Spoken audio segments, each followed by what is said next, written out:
Om Swastiastu, Namo Buddhaya, Salam Kebajikan. Good morning, distinguished guests, ladies and gentlemen.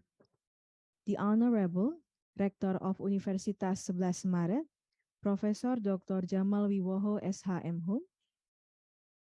The Honorable the Dean Faculty of Economics and Business Universitas 11 Maret, Profesor Dr. Andes Joko Suharjanto M.Com Hons PhD AK. The Honorable the Head of Doctoral Program, Faculty of Economics and Business, Universitas 11 Maret, as the Chairman of 4th ICBE 2022, Professor Dr. Rahmawati MSI AK. Our speaker, the Honorable Dr. Rayenda Krishna Brahmana from University of Bahrain, the Honorable Professor Irwan Trinugroho MSc PhD from Universitas 11 Maret. Our co-host, the Honorable Representative from Universitas Gadjaya Malang, STIE Widya Gama Lumajang, Universitas Slamet Riyadi Surakarta, Universitas Dian Nusantara, and all the beloved participants. Welcome to the 4th International Seminar and Colloquium on Business Economics, ICBE 2022. With them, the business and economic ramifications of the COVID-19 pandemic, Day 2. My name is Amelia, and I am your host today. This year, the 4th ICBE is organized by Economics Doctoral Program, Faculty of Economics and Business, Universitas 11 Maret, Surakarta, Indonesia. On behalf of the organizers, we wish to extend our warm welcome and thank you to all participants, guests of honor.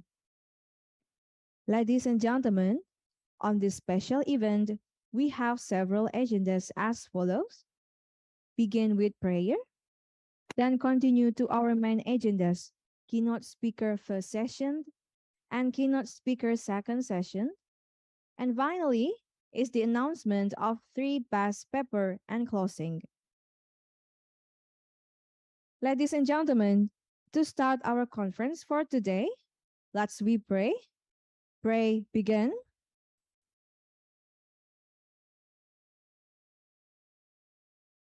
Pray and. Ladies and gentlemen, before we start our agenda, please to all participants to turn on the camera and using the virtual background. We will do the photo session to picture this moment. To all participants, turn on the camera, please. We will take the picture in 3, 2, 1. Once again, we will take the picture in 3, 2, 1. Thank you. Ladies and gentlemen, we are moving to our main agenda. In this first agenda, we have 2 keynote speakers. First keynote speaker is Dr. Rayenda Krishna Brahmana from University of Bahrain. Second keynote speaker is Professor Irwan Trinugroho MSc PhD from Universitas 11 Maret. Ladies and gentlemen, let's we move to first keynote speaker. The moderator for this session is Ms. Nur Sazrin, BA Hons MSc. Ms. Nur Sazrin is a researcher and currently a doctoral student in Faculty of Economics and Business, Universitas 11 Maret. She received master's degree and bachelor degree from University Malaysia, Sarawak. To Ms. Nur Sazrin, time is yours. Assalamualaikum warahmatullahi wabarakatuh. May peace be upon you all. Good morning, ladies and gentlemen. Welcome to the second day of International Colloquium of Economics and Business, ICBE 2022, and thank you for joining us. It is an honor for me to be a part of this event. My name is Nur Shazrin, and I will be your moderator for these sessions. So in this occasion, we are going to have an opportunity to enrich our insight and knowledge from our invited keynote speakers. So our first keynote speaker for this morning is Dr. Rayendra Krishna Brahmana from University of Bahrain. Hi, Dr. Rayendra. How are you? Hi Sazrin, how are you? Thank you for joining us in this international colloquium, Dr. Ray. So in this session, you will be given 1 hour to present, and then we will continue with question and answer sessions. To all the participants, you can ask the question to Dr. Rayendra through Zoom chat box or using raise your hands features. The committee will assist you. Before Dr. Rayendra presents his material, I would like to introduce him briefly to all of you. Dr. Rayendra is an associate professor in University of Bahrain. He gained his PhD from University Science Malaysia in 2013, Master of Science in Investment from University of Birmingham, United Kingdom in 2007, and Bachelor of Arts in Accounting from Universitas Padjadjaran, Indonesia in 2005.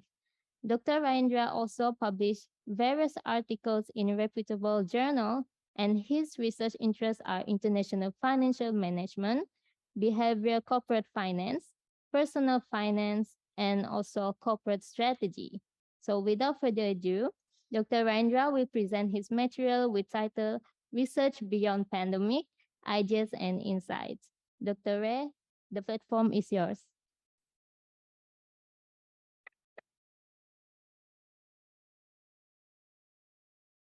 Oh, all right. I hope you can hear my voices. So yeah, Assalamualaikum. Good morning, everyone.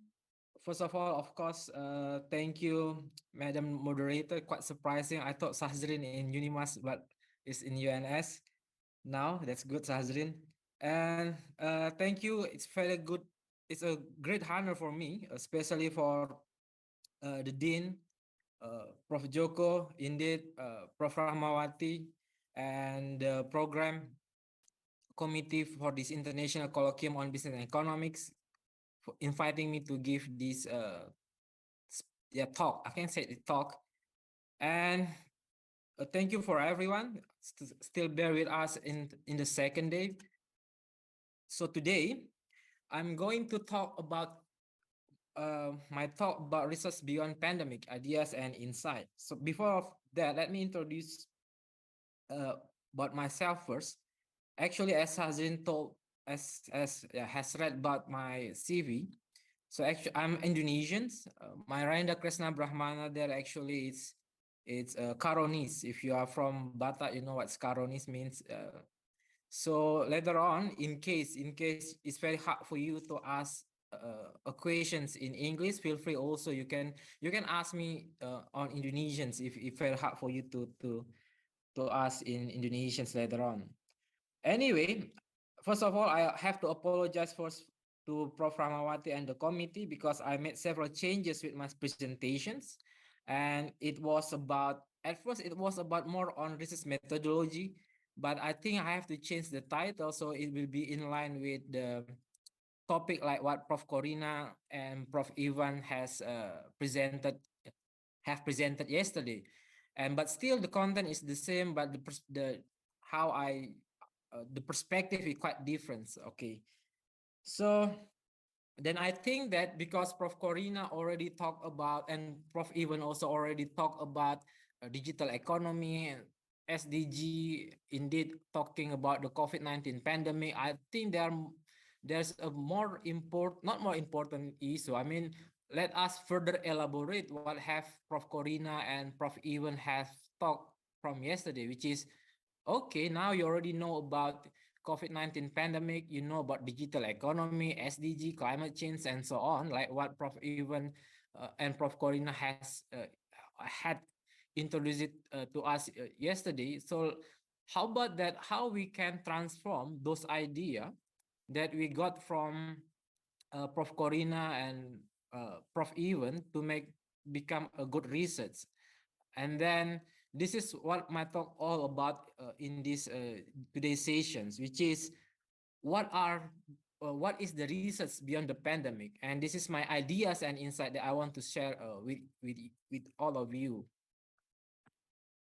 So okay, I'm thinking that you know that since 2020, right? I think since 2020, where we have uh, that we have so many webinar or so many talk about this COVID-19 pandemic and digital economy. So I'm promise you that I'm not gonna talk again what have Prof. Corina and Prof. Ivan have talked yesterday. So I promise I will not talk about COVID-19 pandemic. I will not introduce back what is digital economy. And then indeed, I will not also talk about the Russia invasions. Especially, I will not go to the bandwagon of the issue of the sugar level of the este that you know that become viral in this week.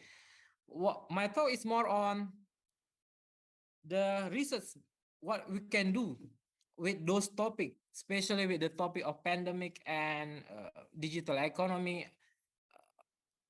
What kind of research, what are the research that you want to do and the good research related to that topics, especially if you know that since 2020 where we have joined so many webinar either to retrieve information about what is COVID-19 or what is digital economy, or maybe simply because you want to fulfill your BKD, then I don't think it's proper for me to reiterate you gains about COVID-19 and digital economy. So my perspective today is more on what will be your next step. And the next steps that I'm going to present today is more from the research perspective. And this is actually my ideas and insights for your research beyond pandemic. And it's only about my sharing knowledge related to it. I'm just afraid, I'm not saying that I'm underestimate whether you understand what is black swan or not, but I will use this term repeatedly in this talk. So let me introduce you first what is a black swan. If you love reading a book, there's one book from Nassim Taleb introducing the term called as black swan. If you still remember, there's one story when we still young. I mean, yeah, we're still young now, but when we're still young, there's one story about the black swan that uh, among many swan, usually the swan is white, but there's one black swan. So the Nassim Taleb bring these terms to his book to explain what we call as extreme event. And Nassim Taleb, if you read the book, said that there are three characteristics of this black swan. One is extreme rarity, severe impact, and what's insistent to the obvious in insight. In other words, the example of black swan is like the pandemic, which is it extreme rarity, because no one expected there's a COVID-19 pandemic. Or another example of the black swan is like the Russia invasions. No one expect that Russia really want to invade Ukraine. And we also like and there are many other types of black swan, for example the Spanish flu or other things that Prof. Corina already talked about yesterday. So the first characteristic of the black swan is extreme rarity, which is no one expected it to be happen. The second characteristic of the black swan is it has severe impact, like the COVID-19 have severe impact for the supply chains, for the stock markets, for the financial planning, for the marketing strategy, and so on. So it has a severe impact. And the second one is the widespread instance of the obvious in insight. It means like we see that, okay, like in 2020, if you guys still remember, if you all of you still remember, in 2020, and from March 2020 until June 2020, especially in Indonesia, no one believed that this COVID-19 will become pandemic. We know that there's a disease starting in Wuhan, and March 2020, actually, some country like Malaysia starting to do lockdown, but Indonesia still think that, okay, there will be no lockdown. It's only in Malaysia. Okay, it's only in China, for example. We know it's coming, but we underestimate it. So this is are the three characteristics of the black swan. In research term, most likely we use this black swan as our research gap, right? For example, if you are a PhD student or you are master student, or even if you are a researcher, most likely that when your supervisor or your, let's say, your head of department asking you what type of research that you want to do, what kind of research gap that you want to tackle, the first things that appear in our mind is what are the black swans happening nowadays. For example, in 2021 or 2022, there are so many research about the COVID-19 pandemic. And nowadays, because it's shifting to the, for example, digital currency, like what Prof. Even talked yesterday, so many research talk about a digital currency or the cryptocurrency, the NFTs. Or maybe we can see that after the high oil prices, high inflations, upcoming crisis. If you following the news from even from Indonesian's finance minister yesterday, that the recessions is is going to happen. World Bank already make the status that 2023 will be gloomy. And indeed, as a researcher or as a PhD student, most likely you will think, okay, I think I want to do the research about what happened during the crisis or recessions, or what are the effects during the recessions, and so on. So these recessions, this COVID-19, these digital disruptions are the example of the black swan. However, but I defined it in a more narrows.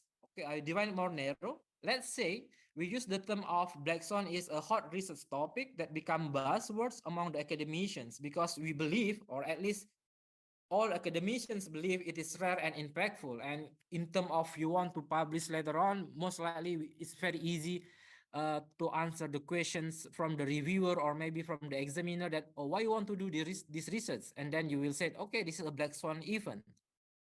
Okay, and then this black swan event is recoined or reintroduced by one paper published, I think, in Rebuff, uh, maybe in Financial Research Letter or Research in International Business and Finance by John Goodall. I think in Financial Research Letter in 2021. And then he came out with that, okay, with now so many buzzwords, for example, the COVID-19, maybe there is, we have to start making research about the black swan. And then the result is very surprisingly good. I give you one good example. Before 2021 or 2022, no one recognized Financial Research Letter as one top journal in finance. And no one recognized Journal of Business Research as one of top journal in business and management. But after 2021, 2022, Financial Research Letter, Journal of Business Research, Journal of Management Studies, it becomes at least one of top journal in economic and business. Why? Because they can explore the black swan event as part of the research. But the problem is when we know that, I don't think it's only people in Harvard, in Oxford, or maybe in UNS, or maybe in UNIMAS or University of Berlin. No, okay, we know about COVID-19 and digital economy. I think that nowadays everyone knows that COVID-19, digital economy, climate change are a very interesting idea. The problem is how to start it, right? How to start it. Like for example, yesterday, Prof. Evan said that, Evan Lau said that, okay, why we not uh, elaborate research from digital economy from SDG perspective? Yeah, but it's not only Prof. Evan know about that idea. I think if you ask Prof. Ramawati, you ask Prof. Joko, you ask Prof. Irwan, even yourself, you know that COVID-19, digital economy, climate change are a very interesting idea, but how come I cannot sell my research? Or maybe you don't know how to start. What type of ideas you can make from this pandemic, from this black swan to become a good research? So that's my pinpoint for today talk actually. Most likely, I take this meme actually. For example, you can look at like we are stepping on the ladder. You have an idea, but we go most likely you go to jumps to your goal, which is published. And most of us, because you just want to test your idea, make a very simple paper, and then you just because your aim is only to publish, but end up most of us, either your paper is not being published or your paper published in a predatory journal. And this is not only the problem faced by the master or PhD student or postgraduate student, it's also faced by the academicians. Why? Because we think that, okay, I know COVID-19 and digital economy are interesting idea, and then you try your best to finish it fast, then you how to say, you neglect or you ignore other process, because in our mindset is we just want to get published, but in the end you will go publish it in the predatory journal. So most likely during this pandemic, especially during this pandemic and those research related to the pandemic and digital economy, we neglect or we ignore the other process. For example, we ignore about the research canvas. I'm not sure how many of us, when we are doing research, we're doing a research canvas. We know about business canvas though, but I don't know how many of us really exercise the research canvas, or we ignore about the research gap. For us, the black swan is the research gap.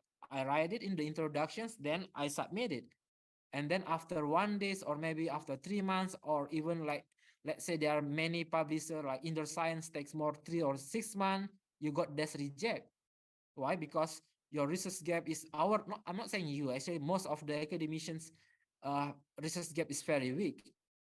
Or, or you think that, oh, okay, I know that COVID-19 pandemic and digital economy is a good idea. I know how to run the startup for the panel data, or I know how to run PLS SEM using the smart PLS. I know how to run CB SEM using the Listral. I know how to run what else? Uh, the co-integrations, the VAR set using the Stata or the R, or maybe using the EViews. Then you just but you do not know that whether your method is rigor or not, and this is the main problems. This is why my research is, from the beginning I said this is about research beyond pandemic. So it's a big concern for me. It's a big concern from me that most of us, we know what the ideas, but we just jump directly to the publications, and then we ignore the other process, which is the research canvas, the research gap, and research method. And this is the one that I'm going to talk today.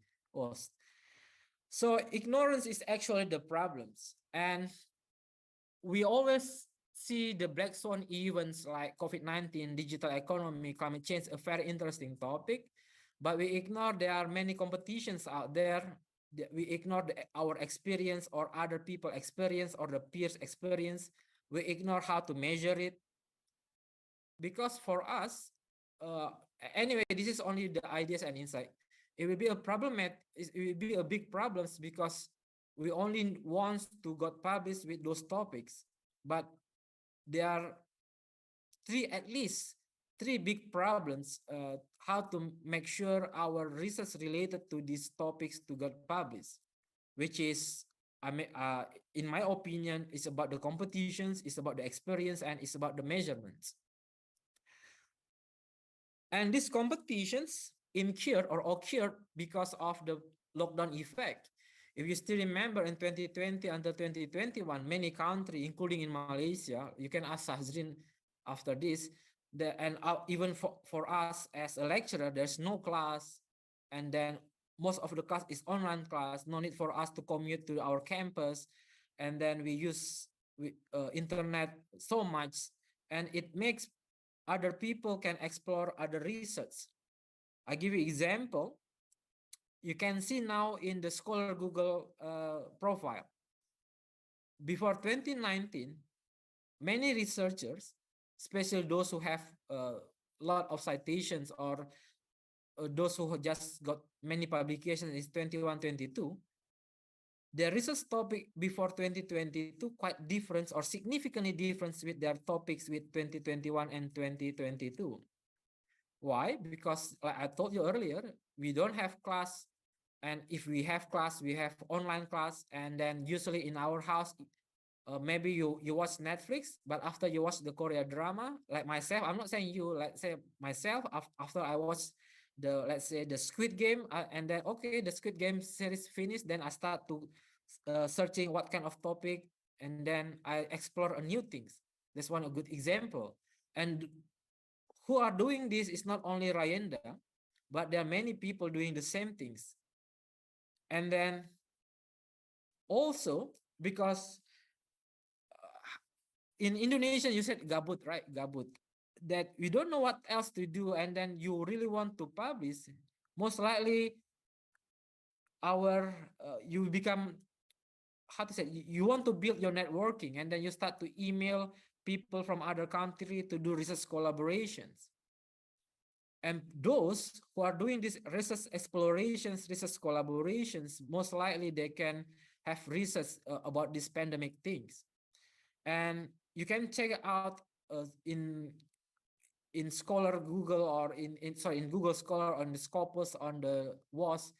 many researchers, they start to make research with other scholar from other country that maybe before 2021, there's no paper with them. I give you example like myself. Out of nowhere, there's a associate professor from Pakistan email me to say, okay, Dr. Ray, I see your research in this journal. Why not we make a publication? And then there's another lecturer from Bali, I forgot the university name, said that I see your research about this. Why don't we make a publications? Even some researcher from Kenya. I don't have PhD student from Kenya. I do have student from Ghana, but this is from Kenya, saying that why do we not make a research collaboration for this research?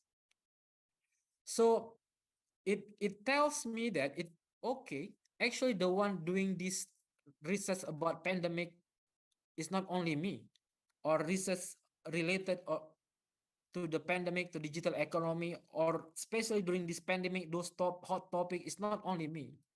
Therefore, the competitions becomes very tough. And it actually is a big problem, especially for PhD student, because I know that if you want to graduate, you need to publish. And the issue is that those those who can publish it first and then the others cannot publish it again. All right, because the concept in publication is first come, first serve. Those who first submit, then they are the first published. And this has become a big issue during the pandemic. So I'm not talking about COVID-19 pandemic. I'm not talking about digital economy. I'm talking about the research during the pandemic times. So because the competitions is very tough and the publications market become congested. For me, it's not only congested, it's super congested. I will give you example later on. And because this congested publications market, doing research post-pandemic will be tougher. I keep saying this every time, including if any university invited me giving a talk, I keep telling that, okay, during my PhD time, I can publish 8 in the Scopus, 2 of it is impact factor. But that one is 2013. If I keep bragging the same things in the current period, especially post-pandemic, people will think, oh, this Dr. Ray is very super. But what people do not see that the publications market before pandemic is not as tough as post-pandemic. During this pandemic times, as I told you earlier, that no class, online class, breadth of internet use, and then they explore more research, they make more research collaborations, the market become more congested. And it tells us that it will be very hard to publish nowadays. Okay. And during my time, if I publish even study, or I publish one conceptual paper, I'm not saying I'm publishing systematic literature review. I'm just publishing a conceptual letter. In 2013, 2014, or maybe up to 2016, many journals still won't accepted it. But post-pandemic, it will be very hard.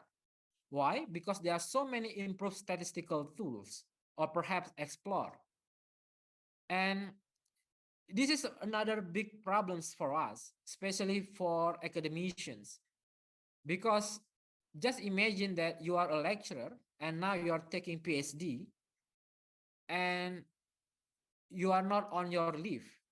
Means to say that you are taking your PhD, but you're still teaching in your campus. And we do not have ample time to explore other statistical tools. And it will be, if you not explore any statistical tools post-pandemic, it will make you not competitive. It will not make you competitive in this publications market. In other words, it will be very hard for you to publish without improved statistical tools. Until 2019, I think until 2019, I have one paper with Prof. Dodi Setiawan from UNS, where just simple use the panel data, and then it's easy to get accepted. But nowadays, when you submit, the reviewer will always ask, okay, I don't like your panel data. I want you to do the endogeneity test. Then we add GMM. But GMM is until 2021. Now, after 2021, they said, oh no, GMM, they have problems.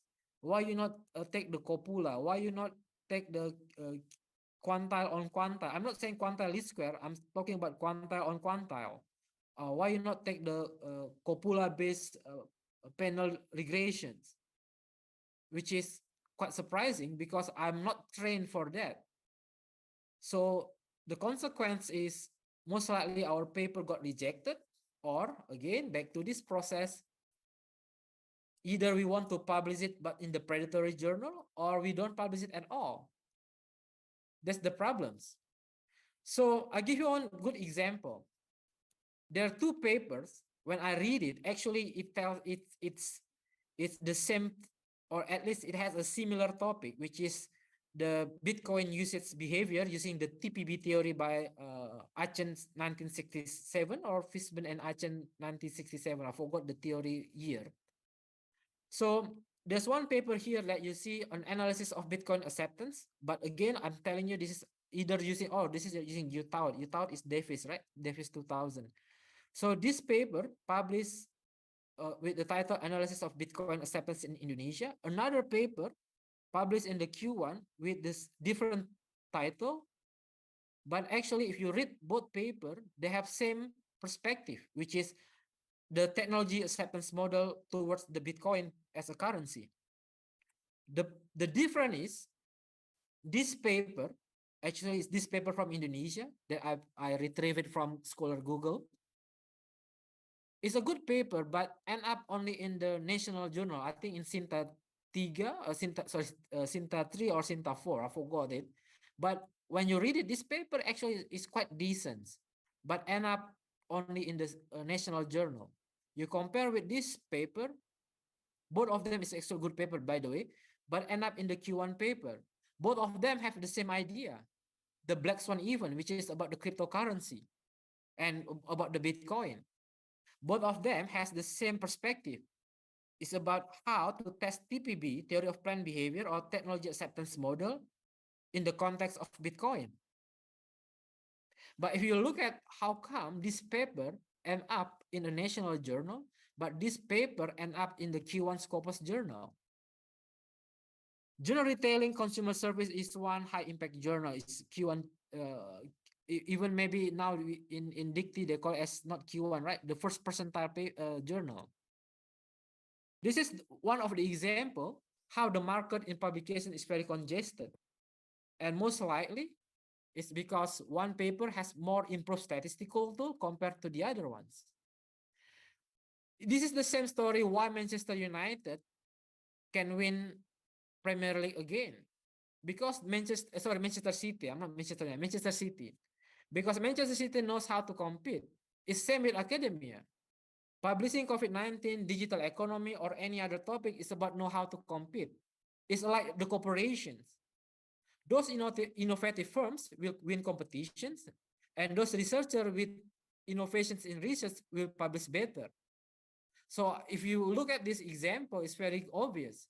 When you read this paper, they have similar approach. The problem is about the innovations when they want to do in the research.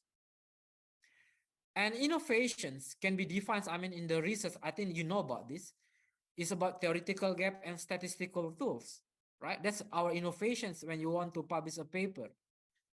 For example, one of innovations that you find in your literature, there's no consensus. For example, X on Y, there's positive, negative, and insignificant. Or based on your literature, there's indirect effect. If there's no consensus, you will add moderations. If there's an indirect effect, usually you add mediations, or maybe now you add moderations and mediations. So there's one innovation things that you can do you using the moderations, mediations, or moderation mediations. But another innovations that most of researchers ignore is about the statistical tools. And this is the main problems nowadays. I will not talk. This is one of good example. There's one paper. I think many of, if you look at 2005, 2010 until 2019, there are many research about uh, clean technology and financial performance, clean technology and financial performance. So I told my co-authors that if you want to publish this type of paper, no one will accept it. We have to add one innovations, and then we add one moderations, which is about the clean technology or clean technology. The same things with this paper, same they published in business strategy and the environment during the post-pandemic era. So the competitions will be more about, another strategy is more about the big names, and the big names that you put as your authorships, it also will decide how far your paper will got published. And this is takes you to have a networking, and this is takes an editor reviewer bias. I was a managing editor in one Scopus journal, and I'm still associate editor in several Scopus journal.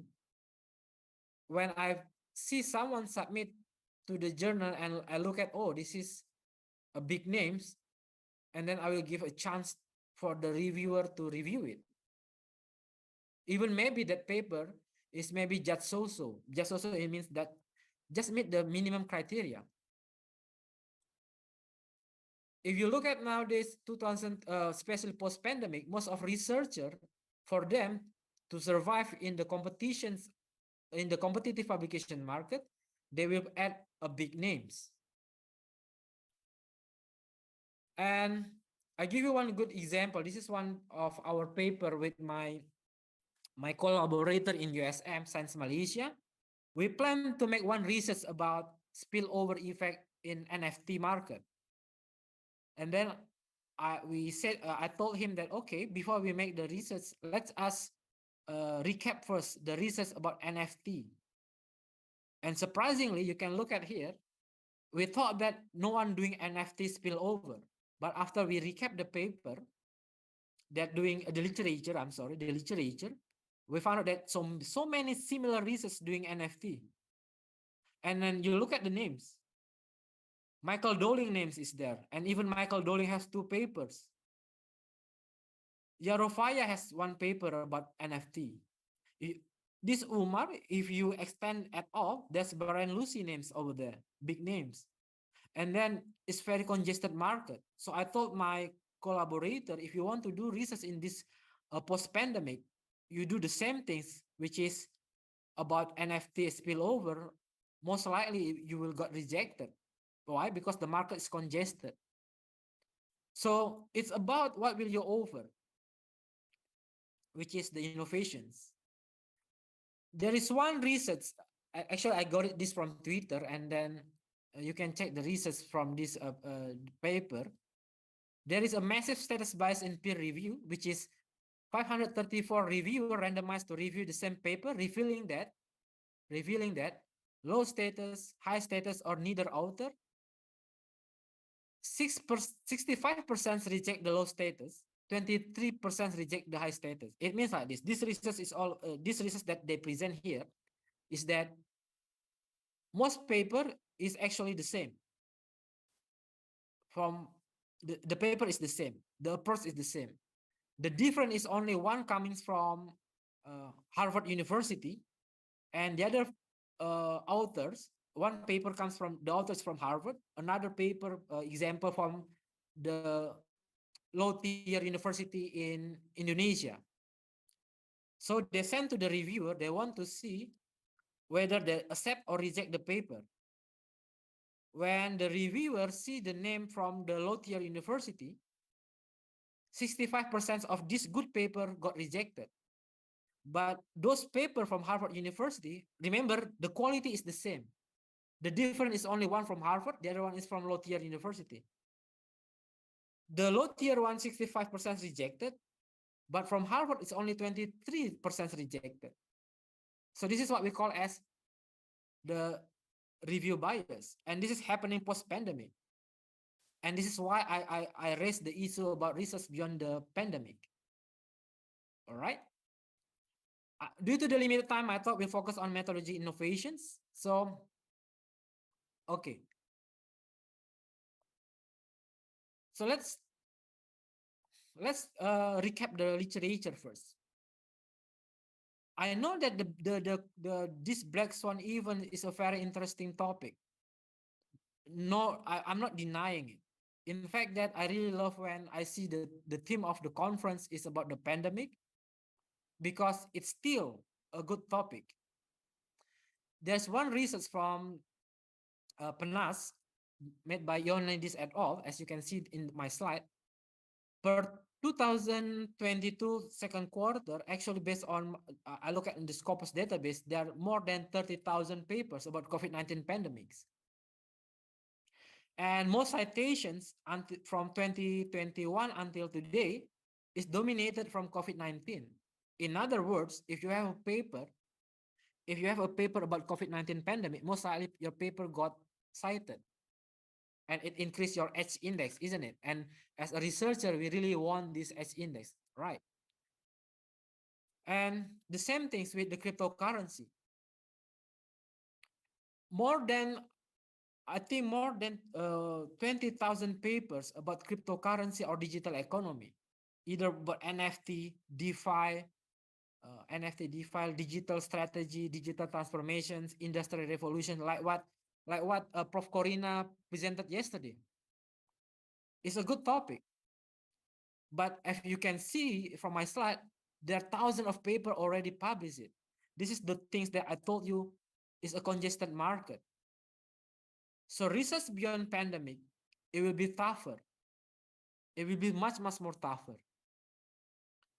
So what make them different? I mean, what make one paper to another difference? If you are doing now, or you have an idea, a research about COVID-19, digital economy, climate change, or even maybe your research currently is not about the black swan events. Let's say you have an idea about sentiment analysis of Airbnb, or your research is about the performance, uh, the what the performance of small medium enterprise. So nothing related about COVID-19, digital economy, or climate change is even worse. Why? Because research beyond pandemic or post-pandemic, it will be much more tougher. So what makes your research different from the others? This is again, I emphasize on the innovations. And because I told you earlier, I emphasize more on the methodological innovations, I hope that you can have the checklist. If your research is very niche, or is very narrow, or is more on the black swan event, most likely, if you want to survive, you only can submit on the special issue. But again, if you submit a special issue, it will be another issue arise, which is it's very hard for you to get promoted, especially for those who are now in associate professor level. If you, especially in Indonesia, if you are lector kepala, right? You want to publish, if you want to become professor, special issue is not accepted. I don't know nowadays, but last time I remember in Indonesia, special issue is not accepted as the main criteria for promotions. But that's the only way for you to publish with this black swan events, in the rapid mode. And another checklist is the networking. Do you have the networking or not? Do you have a good collaborator or not? Do you have the big names or not? Another one is data availability.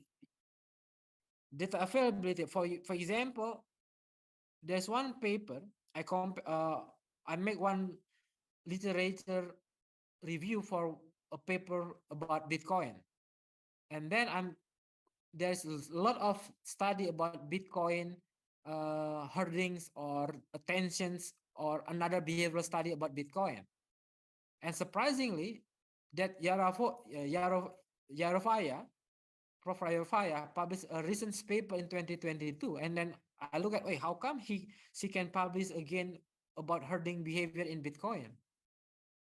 And then when I check the data is trading is tick by tick data, which is it's not a daily data, but it's we call it in finance is tick by tick data. So every time the Bitcoin increase or decrease, she can capture that data. So the data is very rich. But so it comes again. Is it your data is different from others or not? Is your data is unique or not?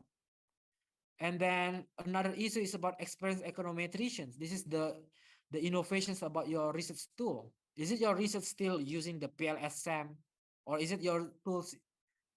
I mean PLSM, nothing wrong with PLSM, but my point is it only using the PLSM? Have you tackled the endogeneity in the PLSM or CBSM? Or are you using still on the panel regressions like using the GMM, or now you are moving to the quantile on quantile or other threshold thingy? And then about the expertise. Why expertise? Black Swan even needs your expertise means that you really need to understand the theory. Um, let's say you want to do research about COVID-19, but if you do not have expertise about COVID-19 or the related issue or the related theory to explain your COVID-19 things, then most likely you cannot survive in the publications market. I'll give you an example. I just reviewing two papers, one from sustainability, the other one is from plus one. Both of them I reject it. Why this paper I reject? Because the X and Y using RBV, resource-based view theory, which is from Barney 1991, right? Yeah, RBV, I think, from Barney 1991. And their research is actually about the characteristic of the entrepreneurs. As we know that if your research is about characteristic of entrepreneur or characteristic of CEO or personality, most likely you will use upper echelon theory. So from the beginning, you're wrong. Why? Because you just simply want to publish and then you forget that there is the theoretical gap. Why you don't know the theoretical gap? Because you're not expert in this part. To be expert in this part, then you need either networking or takes time for you to learn the theory about it. Another part is the dedications, how much time that you want to dedicate to make this research. So one easy example about endogeneity check. As I know that you already presents your paper yesterday, I'm not sure because to be honest, I have to apologize to the committee also because after Prof. Evan presentations, I have class, so I did not join it. I do not join out the after Prof. Evan class, Prof. Evan presentation. So I'm not joining the presentations from the participants. So just check. You have to just do the self checking when you do present the paper or when you review the paper. Do you have the additional tests, which is we call as the robustness check?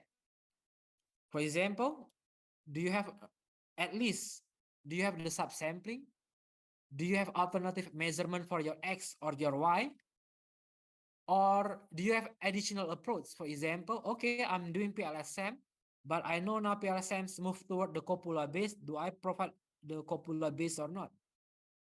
Or additional approach, okay, I know I have PLSM, but maybe I can add the MLE SAMs because it's still a variant base. No, sorry, covariant CBSAM, right? It's still a variance base. For example, another example, as you know that there are nowadays, if your research is about PLSM, CBSAM, I do believe many of us doing cross-sectional data using the questionnaire.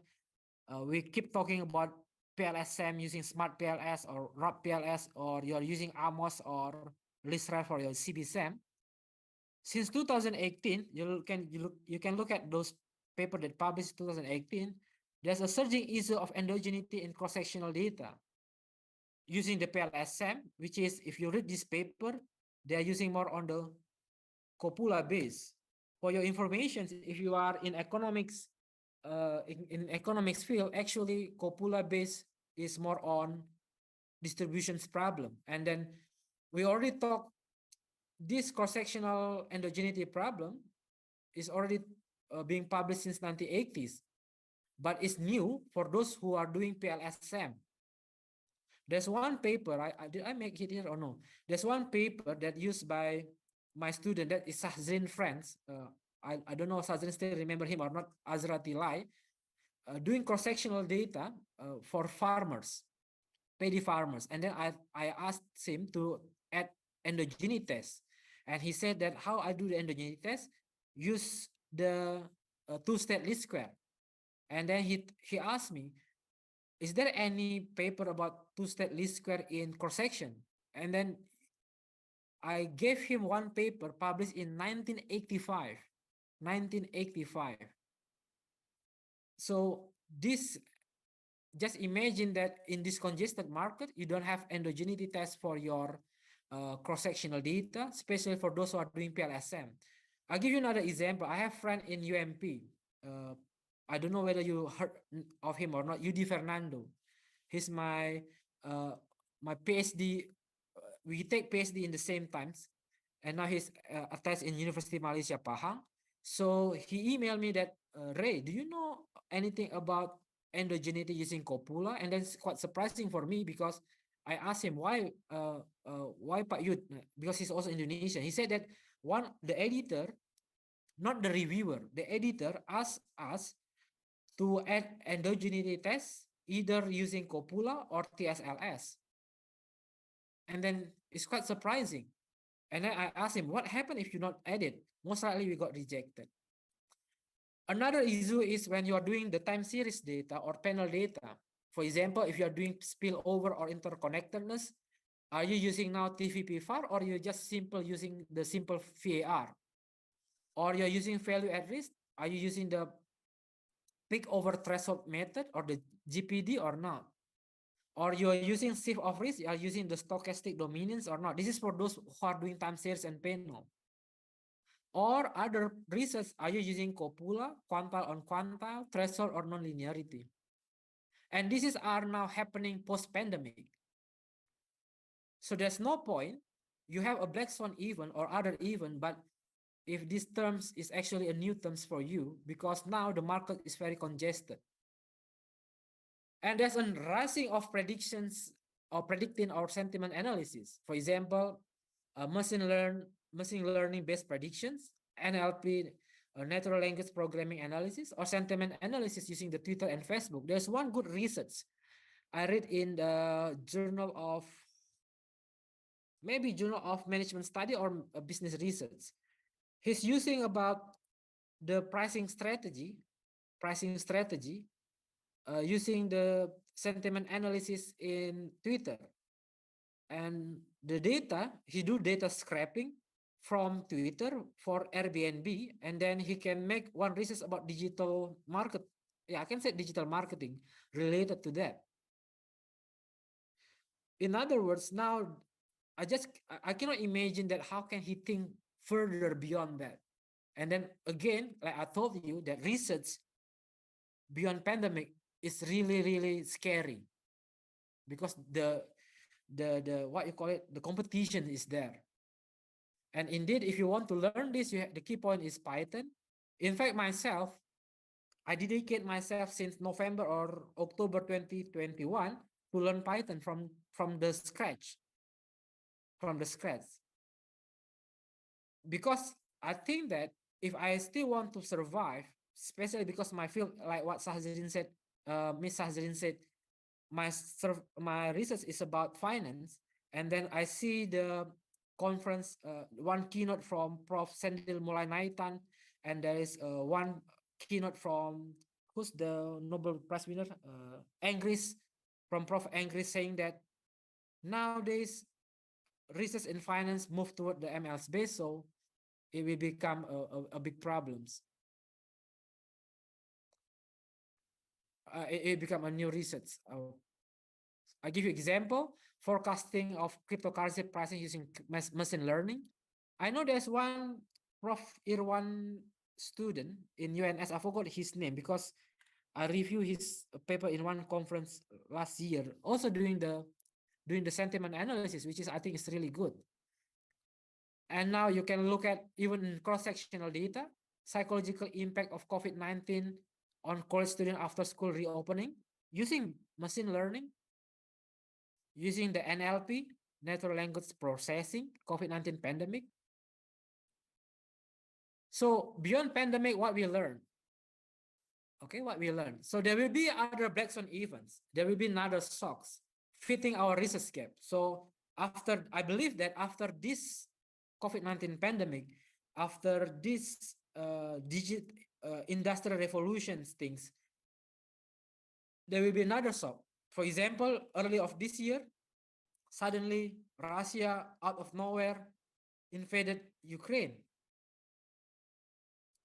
And I'm not, I'm not saying that I love to have war, but my point is that there will be another black swan event that we not predict it, and it have severe impact. So there will be another black swan event that fitting our research gap, either for PhD student or for academicians. The problem is how fast we can fill the market with more innovative approach. Who are my networking that may help me to do the research? Who are my networking to help me to publish this paper? What are my resources? And resources is not only about the investment or about your money, but it's also about your time. And it's also about the assistance from the university, from the campus. And this is what I taught to my PhD student.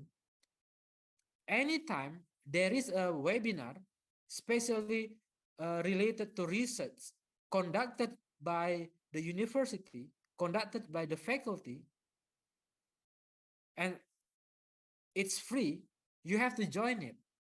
Why? Because it's another resource for you, right? You just imagine that the university or the like Prof. Ramawati, for example, calling people from abroad, from US, from UK, to give talk about panel about Python for finance or Python for economic and research.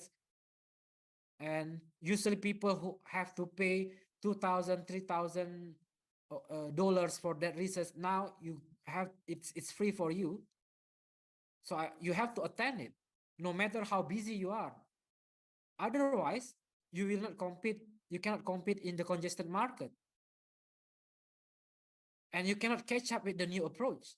As I told you, for example, when I tell you about these copula things in PLSM, and then you say, "Oh, I never heard about this," and then when I show you this, and then you get confused. What is TVP-FAR? Especially for those in economic and finance, when you look at this, what is TVP-FAR? What is stochastic dominance? What is quantile on quantile? What is copula? What is gas EVT? What is non-linearity? What is threshold? Or you are in cross-sectional, you never heard about TSLS or copula-based PLSM. Actually, it's one you have to ask yourself whether you already catch up with the new approach or not. And this is the problem beyond pandemic. Not problem, this is the issue beyond the pandemic. And do we have time to do the research? That's another problem. Why? The problem with online class is we stay at our home, especially for those who have kids or children. And we have to take care of our family from home. And we do not have times to do our research. Usually, I'm not saying it's based on my experience. When I came back to Indonesia, then I do not have time for even to reply email. Why? Because I will play with my daughter. I will spend my time with my family, especially if my wife work from home. So why I need to do a research, right? And then I just imagine, okay, if I don't have time for research, then how I can compete to the market? Or another solution is, so I jump out from this research world. Means that, is it academia world is a suitable word for you or not? So beyond pandemic, this is the thing that you will learn. So there are several topics that I can foresee. It can be interesting topic beyond the pandemic. One is digital currency. Actually, after this at 11:30, I have another talk in American University of Phnom Penh talking about digital currency. And when we made earlier discussions with the host, and then they have misleading things about digital currency. Most of people think digital currency is about cryptocurrency or Bitcoin, which is wrong. Digital currency is about digital yuan, digital dollars, and if you still remember digital rupiah that want to be started by Pak Pak Peri, I mean the governor of Bank Indonesia, that's digital currency. And it's a very good market because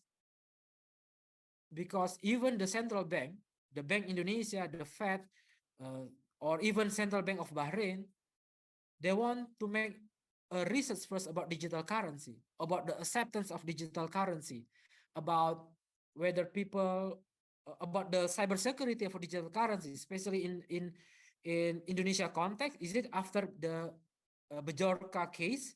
Will people still want to do the digital payment? If the Bank Indonesia will issue digital rupiah, will people still want to use the digital currency?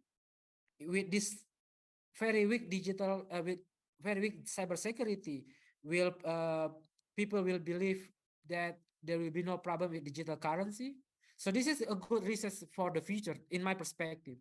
And then indeed that the digital HR versus the automations versus the job satisfactions, productivity, and I think supply chains management, especially after the Russia invasions, the supply chains management will change, and especially after you look at the China still doing lockdown, Russia war, and then supply chains management will be a good research of post pandemic. And then also about zombie company versus financial distress company. I think you know the difference, right? Zombie company is different with financial distress company, right?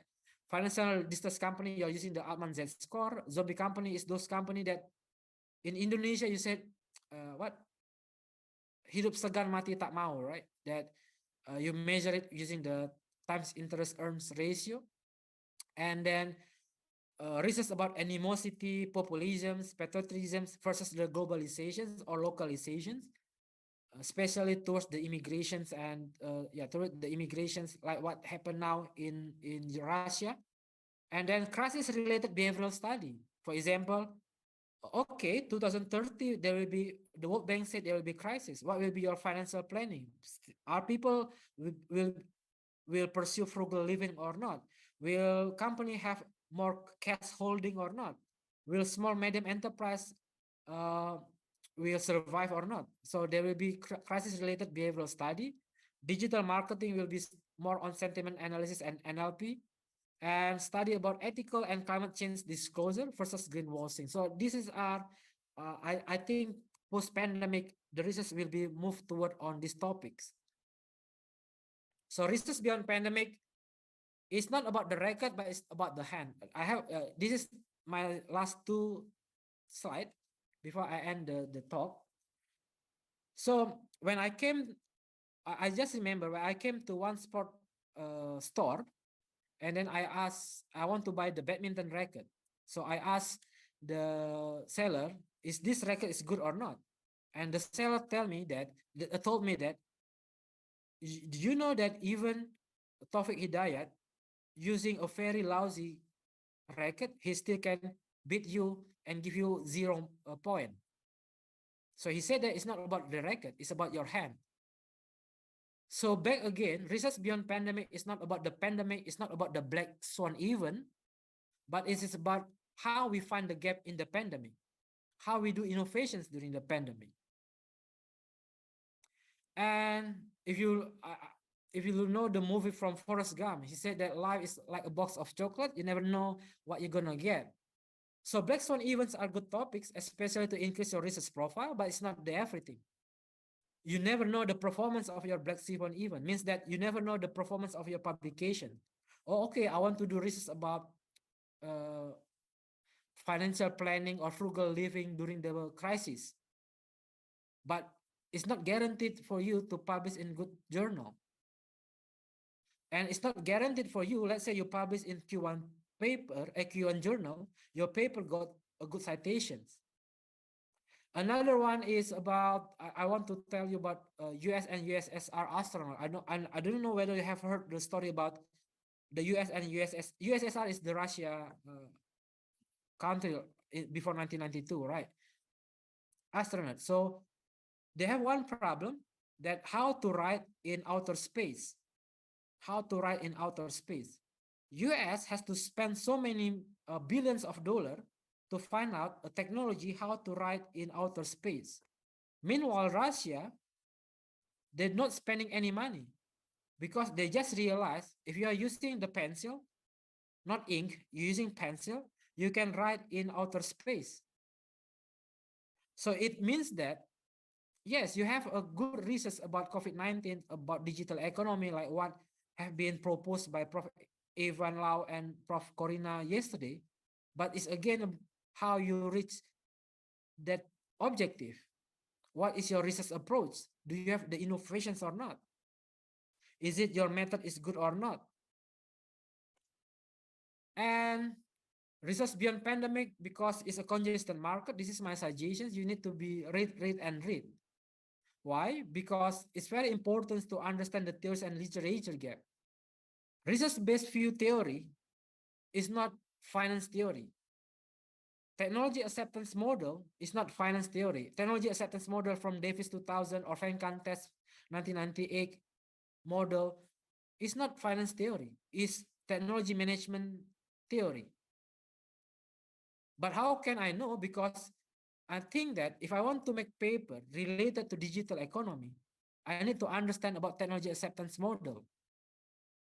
I need to understand about what else? The UTAUT model, Unified Theory of Acceptance Technology Theory, right?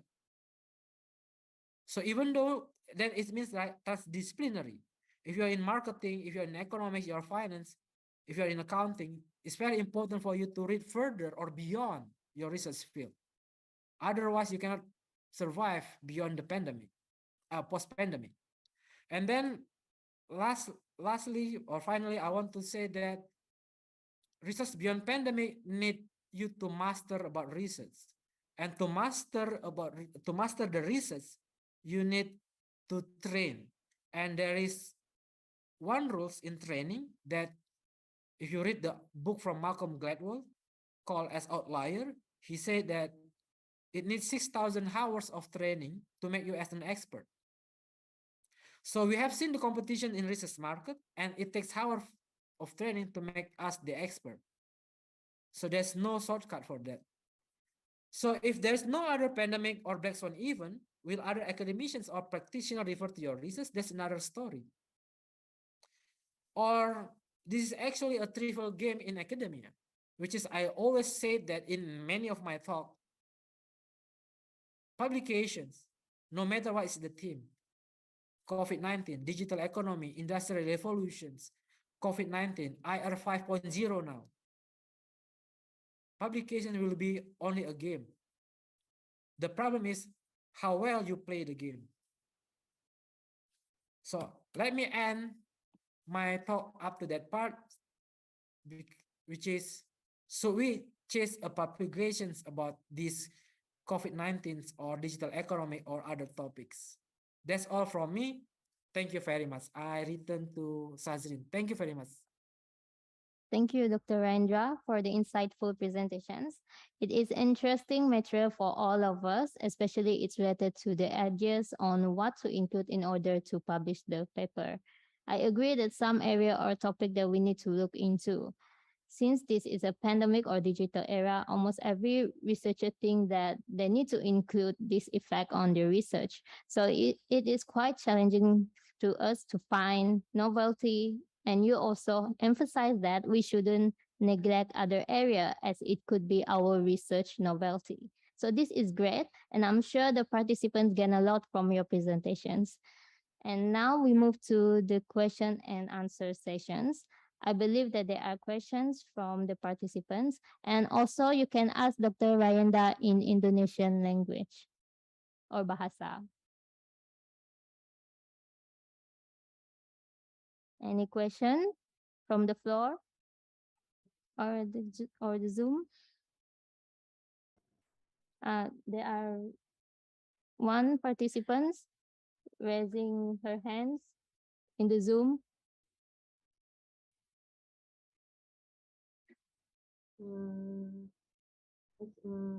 Excuse me, ma'am, is it okay if I ask question now, or should we wait a little bit more?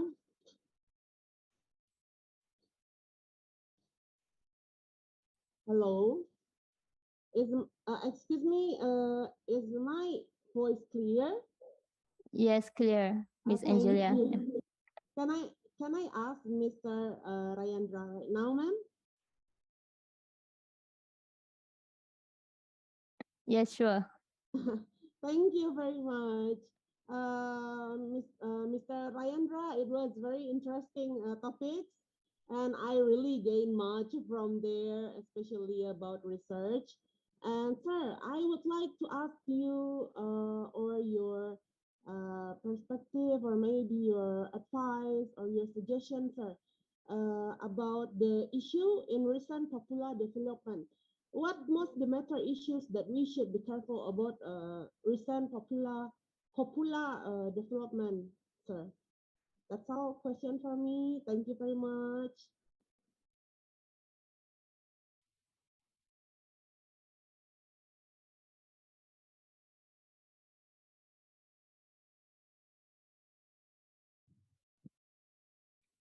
So basically, Miss Angelia asked that which research area that can be used in copula regressions.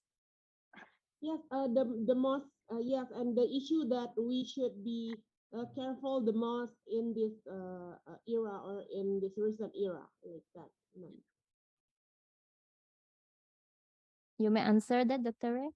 Okay. All right. If I'm not misheard, it's copula, right? You're asking about the progress of the. Copula, sir. Yes, Oh, sir. okay, okay. Copula. So yeah. Anyway, the copula methods is very common used in time series data or in panel data. Of course, the requirement is that we have to make sure the data is actually not normally distributed. Not the data. I'm not saying the residual. The data is not normally distributed.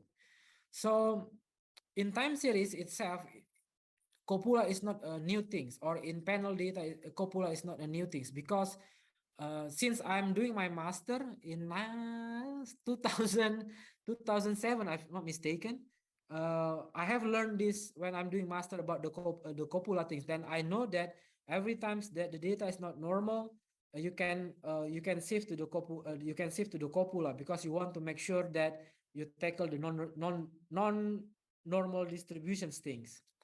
The problem is that in after 2017 or 2016, there's one paper, they start to use the copula in finance for portfolio. Why is for portfolio? Because we believe that the stock market is not normally distributed. You have the extreme tail. I mean, yeah, the extreme tail. So to catch this extreme tail, you make the copula, and then based on this extreme tail, then you can make conclusions that whether your portfolio performs goods or not. Usually that's the copula development, which is quite surprising for me. After last year, I found out that copula also used by those who are doing cross-sectional. The first time that I know this is when Dr. Yudi Fernando approached me, and then I asked him how come copula can tackle the endogeneity. Then he sent me this paper, Holt et al. 2018, and then I even see the presentations of the PLSM conference related to this copula.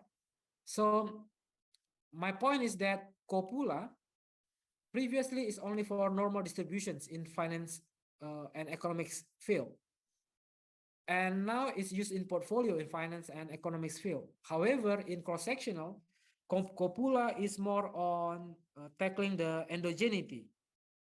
To take into endogeneity means that if your research about cross-sectional, let's say you're doing taking questionnaire, right, and then you're doing PLSM, if you want to publish a good paper, to publish in good journal Q2 Q1 paper, so you have to learn about the copula. So this is the development in the copula. So if you ask me in which field, previously it's only economic and finance, but nowadays in all field you have to learn about the copula, especially if you are doing in marketing and management, if you want to use PLSM, and you have to add another method which is copula based SEM. That's my answers. Thank you very much, sir, Mr. Rayandra. Thank you, Dr. Rendra, for answering her question. Any other questions from the floor? So I have one questions. Yeah. Is there any questions? Yeah. There's one question from the floor. Miss Diana.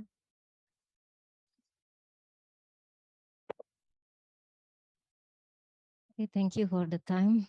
Um, Sir, I want to ask about your statement at the end of your presentation that you said publication is only a game. And as a doctoral student, what should we do so we can know the rule of games? Really, I mean, will can we be a winner because it's like a game you said, and what your suggestion to us so we can do the publication at your and your last PPT. You said that can we case the publication? So should we case a publication about it? Okay, that's my question, Prof, about how to win the game. I mean, how to know the rule of game easily. Okay, thank you. Okay, thank you. So yeah, so anyway, because I'm a 1990s generations, um, if you know that in yeah, in my era, we have one game like Sega, Spica, Nintendo, right? And this game is about how you finish the game, right? How you finish the game. So this is not like a badminton game or lump sum game that someone will lose, someone will win. No, it's about when you play the game, make sure that you reach your objective. That's what I mean by a game. That's the first thing that I have to clarify first. In other words, when you give me game Mario Bros, I have to finish that Mario Bros until it's over. When your turn, you have to finish it until it's over also, until you can finish the game. Maybe it takes for me 5 hours to make it finish. Maybe it takes for you 5 days to finish, or maybe it takes for me 1 year to finish. Maybe for you only takes 1 hour to finish. Publication is the same like that. Everyone will do publications. By hook or by crook, you have to do publication. This is answering for you, for your answer that so you chase the publications or not. Why? First, as a PhD student, even in Unimas is even worse. You cannot graduate without publications. I have I have one student.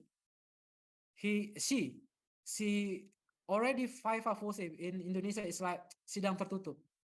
Since since I'm still in Unimas, means that maybe around March or April 2021. And one of the reviewer is Prof. Irwan or Prof. Dodi. I forgot the examiner. Either one of them. March 2021. And then she just can graduated this year because of she just can fulfill the requirement of publications. Therefore, if you ask me, so you chase it or not, so you have to look it back. If you are a PhD student, and if I'm not sure in UNS, if UNS tell you that you have to publish to get graduated, at least in Sinta in Sinta 1 or in Scopus Q4, then you have to do it by hook or by crook. If you are a lecturer, so you chase the publications, it's back again to you.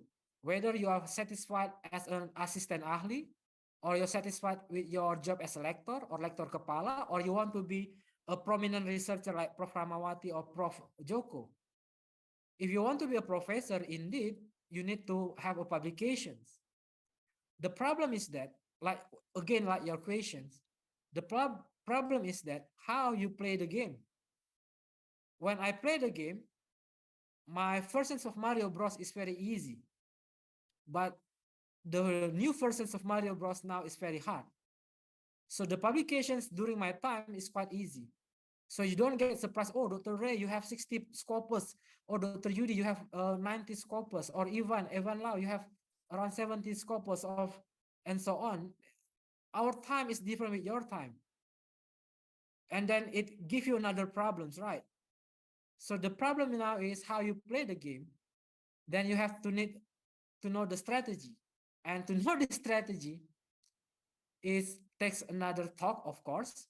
But to make it simple is that make sure that you notice that you are in the game first. Why? I see that many PhD students, they want to have PhD, or many lecturer, they want to be a professor, but they do not care with this publication. Publications is, for me, publications, if you're a lecturer or you're a PhD student, when you enroll in a PhD, you must know first at the beginning that, okay, I have to make a publications. The problem is I don't have experience in the publication. What should I do? First, either you ask your supervisor. Second, either you have to join so many seminars, so many conference. Third, practice make perfect. Even during my time, when the publications market is not as tough as post-pandemic, my supervisor never teach me how to publish. And I have to go, I still remember, I have to join summer institute in NUS to learn the method. I have to go to Chicago to join the American Finance Associations. And then I got the grant as a student to join there as the, what they call that, not a participant, as a student that only see what happened in the finance world. And then I have to invest to travel from Penang to KL using my own money to join one workshop in UM. In other words, why? Because I know that if I join this PhD, I have to publish, and I have to join many workshops. I have to ask my supervisor. If my supervisor do not want to entertain me, I will not give up. I have to attract him until he want to entertain me. Until at the one moment, my supervisor name is Prof. Hu Chi Woi from USM. Until at the moment, out of sudden, he called me to his office and teach me how to use Stata. That's the first time I learned Stata, 2012 or 2011, using panel, using Stata, no longer eViews. And then when the university or the faculty give you a free workshop, I will join it. Otherwise, you're not equipped yourself for the publication. That's one thing. So of course, I cannot tell you what are the strategies. There are many strategies in the publications, but in this keynote, I just want you to notice that post-pandemic, the publications will be very tough. So you chase it, it's back again to you. If you want to have your PhD, yes, you need to publish. If you feel satisfied, I have my friend, a lecturer in my previous alma mater, which is Pajajaran University. I asked him, why you not publish? He said that I'm very satisfied as a lector. Oh, then okay. If he feels satisfied with as a lector, he doesn't have any plan to be lector kepala or want to be a professor, then it's okay. Why? Because he has side income from his, he's an entrepreneur actually. Then it's okay, no problem. So that's the answer for you. So you just yes. What is the rule of the game? The rule of the game is very simple. Whenever you start the game, you have to finish it. If at the moment you decide to giving up, it means that you're no longer in the academia world. What are the strategy? There are many strategy. That one takes another talk, but for sure that I can tell you now, invest first. Invest to many things. Your time, you have to invest in your time. You have to invest in any other resources. That is my answer. Thank you. Thank you, Dr. Ray. So there is question through the Zoom chat box in bahasa. Dari Pak Hasan, dalam uji regresi moderasi dengan data sekunder, Misalnya ada satu variable X dan satu variable moderasi Z. Model 1, Y equals to beta 0 plus beta 1 X1 plus error term. Model 2, Y it includes of interactions beta 2 X1 with Z. Okay, Sahzrin. Untuk Oke. menjawab apakah Z memoderasi atau tidak, apakah kedua model harus diuji dan kemudian dibandingkan antara skor beta 1 pada model pertama dan beta 2 pada model kedua atau cukup dibandingkan antara skor beta 1 dari model kedua dengan skor beta 2 dari model kedua. Okay. Terima kasih. Thank you, Sahzrin. So yeah, this is a good questions, which is a big problem if I'm a reviewer, this is also a big problem. First of all, when you have a moderations, please remember one things. Oh no, before that, for me, there one paper, a good paper, a very simple English paper published in good journal that can be your reference is Dawson's 2014. If your paper got rejected or major revisions and there's one comment say Dawson 2014, most likely the reviewer is me. Why? Because I really love this paper. It's very simple English, it's straightforward. I put on the chat box later on, it's Dawson 2014. That's the first thing that I want to tell you about the paper. Of course, there are another paper, Bramber et al. 2006. And then there are many other paper, Bailey and Peterson's. Bramber et al. Is the golden standard, blah, blah, blah. Bailey and Peterson is 2013. Anyway, to answer your questions, this is the biggest mistake in people doing moderations. When you're doing moderations, you never split the model. That's the first things. Your model is x times m equal to y, or in your words is x. Yeah, right. So x, you have m, you have x times m, and then equal to y. Or in other words, x is your IV, m is your moderation, x times m is your effect. That is moderations. When you want to have hypothesis, you can read the Dawson 2014. Your hypothesis still 3. The x on y is the first hypothesis. M on y is your second hypothesis. X times m is your third hypothesis. How to know the effect? To know the effects, it's wrong to compare. I know most of us using the f square value, right? F square value where you compare that y equal to x compared to y equal x times m, the r squared. I'm sorry, this is too technical, but I have to tell you that it's wrong. To test the effect, actually, you have to do the moderations plot to make it simple like that. How to make the moderations plot is back again, look at the Dawson 2014 or Bali and Peterson's 2013. If your research is time series and panel data, you can follow Bali and Peterson's and Dawson 2014. If you are doing cross-sectional and you are using PLS-SAM, the moderation plot will be given to you if you are using the latest versions of Smart PLS. So the effect itself is not only about the F square. That's the answer. It's not only about the F square. You have to provide the moderation plot. And you have to, after you provide the moderation plot, then you can read from the standard deviations from that moderation plot. That's I can say to you. Other things is quite technical. So to make it simple, you can read the Dawson 2014, Bramber et al. 2016, and the other one is Bali and Peterson. For those who are doing panel data, you can read that paper. Dawson 2014 is for those who are doing panel and cross-sectional. Bramber et al. Is those who are doing time series and panel. So that's my answer. So, but another biggest mistake is that you have to make sure first your x times m is significant. Where your interaction is not significant, then no need to do the moderation plot, no need to explain whether you have moderation effect or not. All right. So if your x times m is not significant, the coefficient is not significant, no need to describe the effect. Yeah, that's my answer. I don't think it will be too technical. I'm sorry for that. Thank you, Dr. Ray, for for explanations that very detailed. And there are another questions from Miss Dian. So she make an article about applications My Pertamina in SPBU in Batam.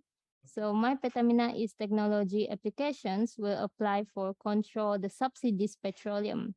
My Pertamina create for easy to use because it's a new technology in SPBU, exactly make behavior of customer, behavior of employee with adaptations in this way.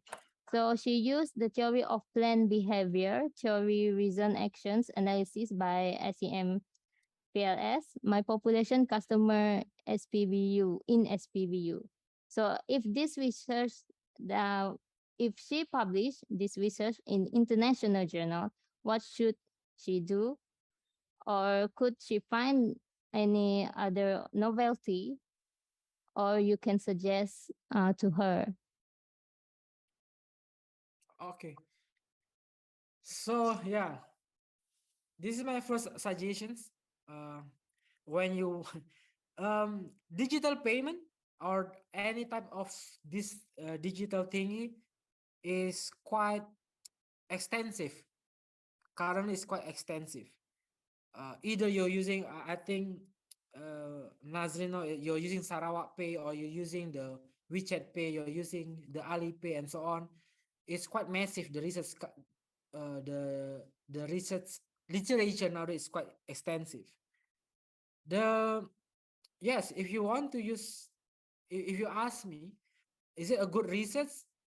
Again, I told you that you have to sell what is your innovations. As I already told you that this digital payment, or yeah, I can call it as digital, even though it's not a digital payment actually, because you know, I know that because anyway, I'm Indonesian.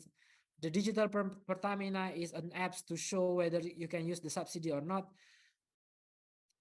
The problem is that you have to ask first how a reviewer in Vietnam or a reviewer in Zimbabwe thinks that your research is very important to learn. That's the first thing that you have to find out first. Is it this research? Is it this what you call it? This phenomena is also happen globally, or is it only Indonesia have this problem of uh, digital Pertamina? For example, is it people in Malaysia when they want to go to a petrol station, so they use digital Pertamina? Or is it people in Zimbabwe or even in Ukraine or Russia will use same things when they want to get the subsidy or not? If not, then how your research, how this research can contribute to the literature? Because if something happened to Indonesia, there's a phenomena in Indonesia, does not mean it also become a phenomena in other world. That's the first thing that you need to tackle first, in my opinion. Oh no, that's the second one. The first one I already told you there's a massive research about digitalizations. Second one is this problem. Is it this is only a phenomena happen in Indonesia or it's happened in other country? So you just imagine if the reviewer from Kenya think this is a good research. That's the second one. Whether the theory is suitable or not, then it's back again to your context. Are you going to more on the acceptance of the technology, or are your research more on the intentions to use? That's two different things. The acceptance of technology, indeed, the theory usually is TAM or UTAUT, Unified Theory of Acceptance Technology of Theory, or Technology Acceptance Model. But if your research is more on intentions to use the digital Pertamina, then you can use TPB or TRA.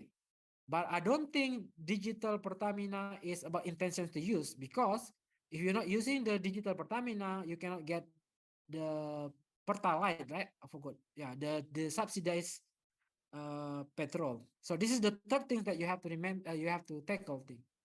Of course, the last one that I already told you, innovations is not only about the research gap, also about your methodological gap. Okay, I want to this research, then what kind of innovations of methodology that I can offer? So that's the answer for these questions. Thank you, Dr. Ray. So there is another question through the Zoom chat box from Pak Bambang. So first, his question is interaction variable similar to moderating variable, especially in finance literature? Second question, could you explain in detail about research canvas as you mentioned in your slide? And also another question, how about replication study? Because such as specific Basin Finance Journal, Professor Robert Pfaff also confirmed this type of paper to publish in this reputable journal. Thank you. Okay. The answers, is it interaction similar to moderating? Indeed, moderating is actually interactions term. So there are different name only. Interaction variable is actually the moderating effect, not the moderating variable. The moderating variable is the IV. Okay, to make it simple like this. Of course, you have dv and IV. dv is your y, IV independent variable is your x, right? Independent variable, you have four types. One is the main effect, which is the main independent variable, which usually you call it as your x. Another independent variable is actually the control variables. The job of the control variable is to isolate the effect of your x to your y. That's why you need the control variable. And the other two is moderating variable and mediating variable. The moderating effect is actually the interactions between your moderating variable and your IV. So to answer your question, interaction variable is similar to moderating variable. I just want you to not mislead it. Interactions effects is actually your moderating effect. Interaction variable is your moderating effect. So moderating variable is your M. Interaction variable is your X times M. That's the answers. Second questions, could you please explain research canvas?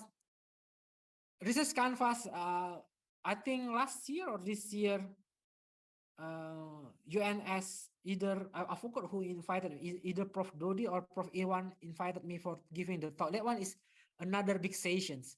There's like a business canvas, there we have the flow from how to scratch the ideas and so on, writing, blah, blah, blah, until submit and review. That one I cannot give you now, Mr. Bambang, that's a different story. And how about replication studies, sir? Because PBFG, yeah. Okay, don't get it wrong. What it means by replication study is like this. Most of the research, okay, first of all, we have, why so many replication study? Because we believe that what happened before 2019 or 2018 is different with after. That's one thing. Second, we believe that the methodological innovations is quite different. You go back, as I told you, in my era, we don't need to check the endogeneity test. We don't need to check the panel data. The time series is very straightforward. You do co-integration, VECM, VAR, voila, you publish. But now, can you do spillover effect? Yes, but you cannot use co-integration effect or those VECM. You have to use TVP FAR example. So replications is another story. That means that, yes, you can make a replication study, but it means that you have to show why. First, why you need to replicate it. Is there any difference, will be any difference story? For example, previously there is no shock, the tail is not that much different, the acceptance toward digitalization is quite good nowadays, the internet penetrations nowadays is good, relatively better than previous years, so you need to replicate it. That's one thing. Second, whether you can offer the methodological innovations. So yes, why not? That's the answers for Mr. Bambang. All right. Thank you, Dr. Ray, for your answer. So I have a questions. So I'm interested in like banking and finance area. So as you know that there are many paper related to this area such as competitions and efficiency. So from your perspective, do you think the novelty from the statistical tool will be sufficient enough to publish the paper? Thank you. Good questions. If statistical tool, is it good enough? It depends. Are you the first one? Are you the 1001? If you are the first one, like Prof. Narayan, Narayan, the first time Paris Narayan very famous because he modified one JJ co-integrations model, and then he made one paper about Narayan and bond model and so on. Then why not?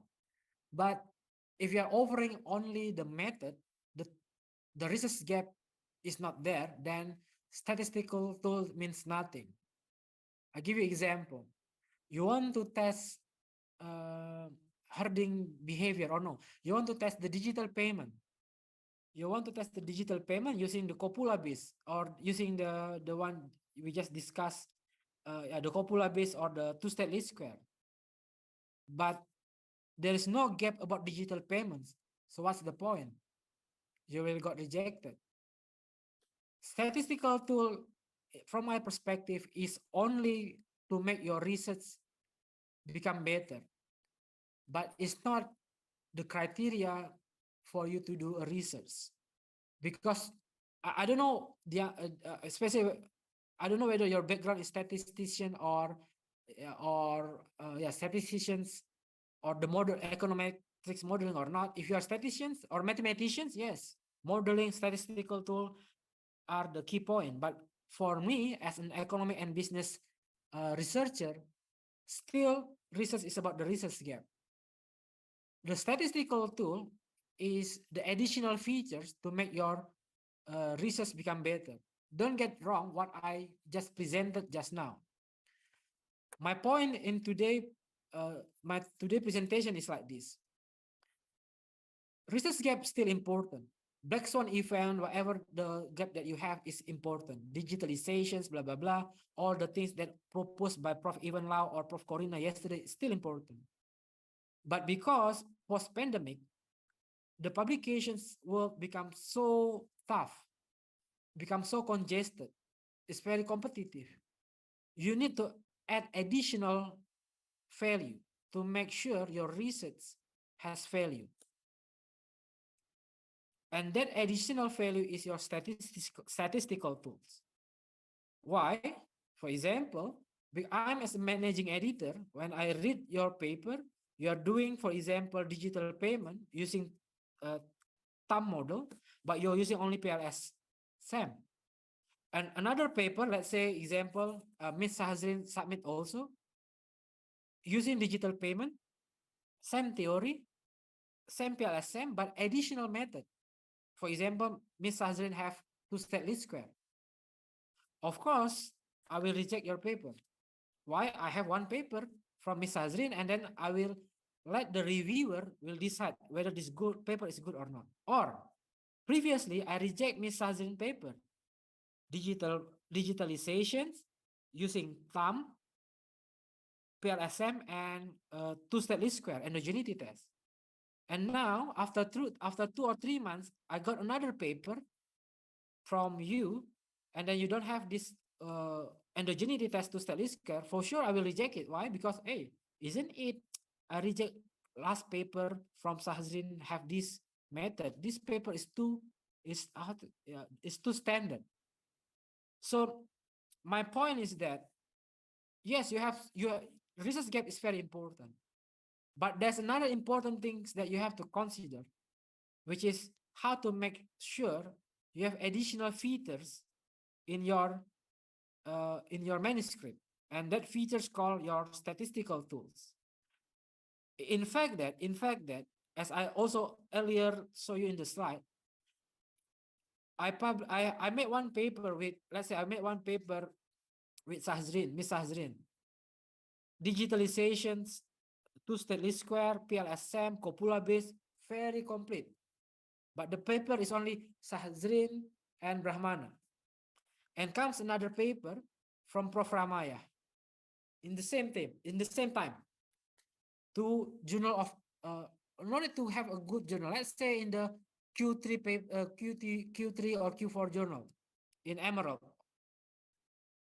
We submit in the same time. When we submit in the same time, and then one paper Sahazrin and Brahmana, another paper is Ramaya, Ringel, and Hare. Do you think that the editor will take Sazin and Brahmana paper? No, because Sazin and Brahmana paper, even though maybe slightly better than Ramaya Ringo hair at paper, I'm as an editor, I will prefer Ramaya paper. Why? Prof. Ramaya is very famous person. Prof. Ringo, of course, those who are doing PLSM, you know who's Ringo, you know who's hair. Of course, you will, as an editor, I prefer Ramaya paper. Why I have to take Sazrin and Brahmana paper? Even though maybe Sazrin and Brahmana paper is slightly better than them. This is the current conditions about research beyond post-pandemic. This is the key point that I want to convey to all of you. Yes, you have topics. Prof. Corina, Prof. Evan have taught you so many ideas, a really great idea. That one you can use it as your research gap. But there is another things that you have to consider, especially post-pandemic, which is the competitive market of publications. That's my answers. Thank you. Thank you, Dr. Ray, for very explanations answer. So I hope we can make a paper together in the future, Dr. Ray. So if there's any questions from the floor or in the Zoom. So if there's no more questions, I think we will end these sessions. I'm sure that all the participants here today learn a lot from you, Dr. Ray. So before we end, we would like to deliver the certificate as an appreciation to Dr. Raindra as keynote speaker in this event. So once again, thank you, Dr. Raindra, for your time and hope to see you again in the next event. So while we're waiting for the digital certificate,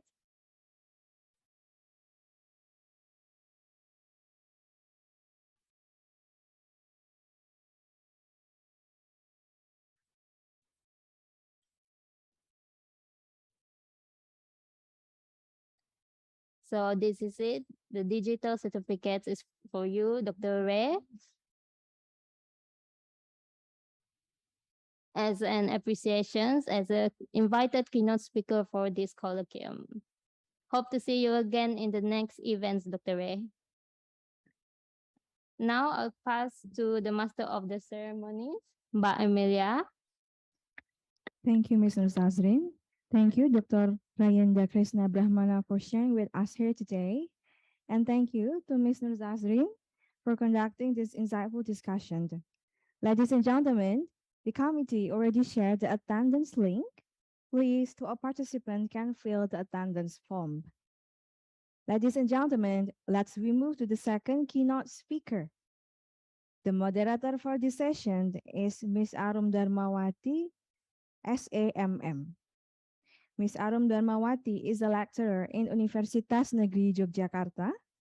She received a master's degree from Universitas Gadjah Mada and bachelor degree from UPN Veteran Yogyakarta. She is currently a doctoral student in Faculty of Economics and Business Universitas 11 Maret. To Ms. Arum Darmawati, time is yours.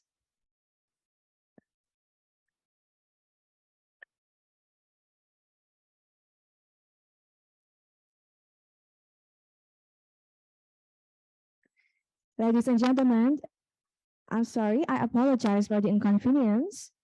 For the next second keynote speaker, we will have to wait for the next 10 minutes. Thank you.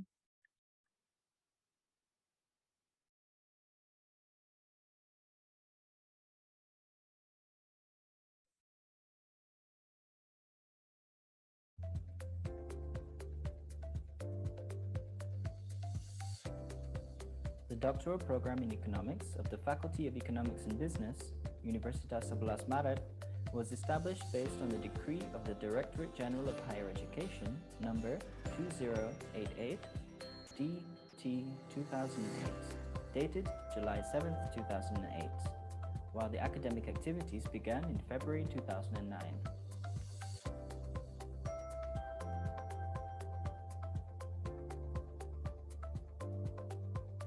CDIE FEB UNS was accredited A, Excellent, by the National Accreditation Board for Higher Education in 2016 and is valid until 2021. Its vision is to be a doctoral program in economics with an excellent reputation at national and international levels. The program has the mission to conduct high-quality education and teaching in economics, management, and accounting that demand teachers' development and students' independence in acquiring knowledge, skills, and attitude while upholding ethics. Also, to conduct high-quality scientific research in economics, management, and accounting, and disseminating the results at the national and international levels. Additionally, conducting high-quality community service programs dedicated to the empowerment of society, business sectors, and governmental organizations.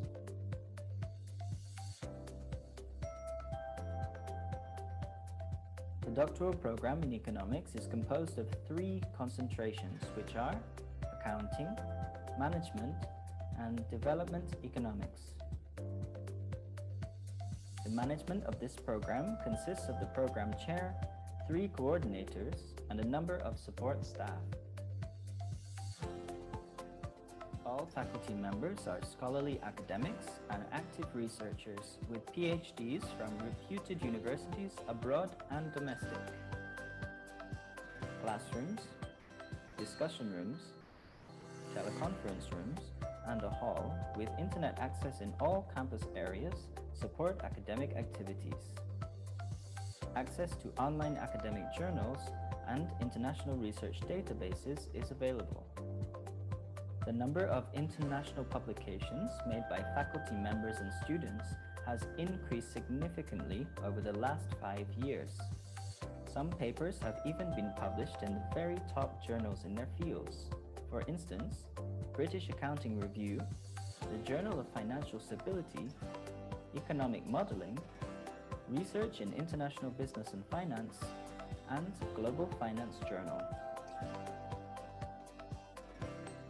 For the period 2017 to 2020, FEB UNS has been awarded a large grant from the European Commission for Erasmus Plus Capacity Building in Higher Education project titled Optimizing Research and Doctoral Programs in Banking and Finance in Indonesian Universities.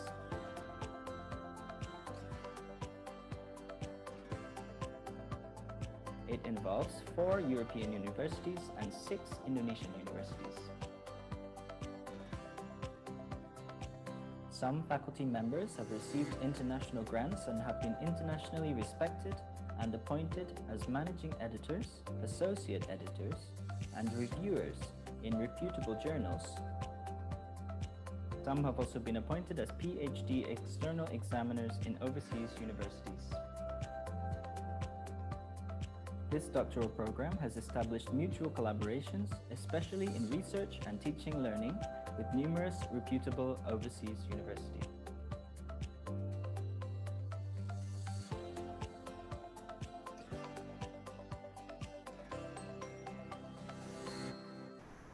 The doctoral program in economics of Universitas 11 Maret is accredited A, excellent at the national level, and is currently pushing against 21 international accreditation. Accreditation is important to ensure the quality of education that we deliver meet the national and international standards. We are enjoying study at the doctoral program in economics of UNS. We are taught by high-quality faculty members with excellent research record. The program also provides many opportunities for students to have international exposure, especially related to research. I select the doctoral program in economics of UNS for several reasons. First, the program is accredited A by international accreditation, but meaning that the program is excellent. Second, I have heard that the program facilitates some international exposure for studying. Third, the faculty members are well known at the national and international level. I learned a lot during my study at the doctoral program in economics of Universitas 11 Maret, with particular emphasis on conducting high-quality research. The program also regularly invited prominent scholars from overseas universities, facilitating us to gain knowledge and skills as well as constructive inputs for our doctoral research.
The doctoral program in economics of the Faculty of Economics and Business, Universitas 11 Maret, was established based on the decree of the Directorate General of Higher Education, number 2088, DT 2008, dated July 7, 2008, while the academic activities began in February 2009.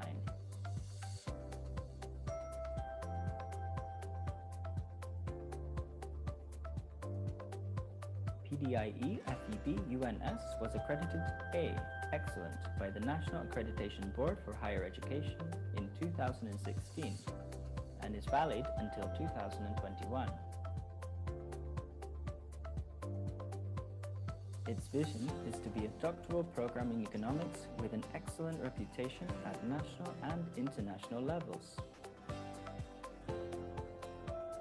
The program has the mission to conduct high-quality education and teaching in economics, management, and accounting that demand teachers' development and students' independence in acquiring knowledge, skills, and attitude while upholding ethics. Also, to conduct high-quality scientific research in economics, management, and accounting, and disseminating the results at the national and international levels. Additionally, conducting high-quality community service programs dedicated to the empowerment of society, business sectors, and governmental organizations.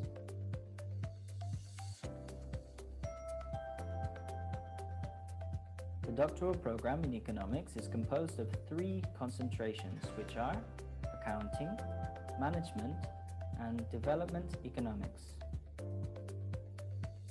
The management of this program consists of the program chair, 3 coordinators, and a number of support staff.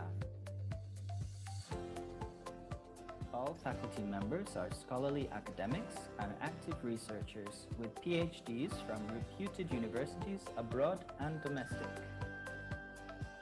Classrooms, discussion rooms, teleconference rooms, and a hall with internet access in all campus areas support academic activities. Access to online academic journals and international research databases is available. The number of international publications made by faculty members and students has increased significantly over the last 5 years. Some papers have even been published in the very top journals in their fields.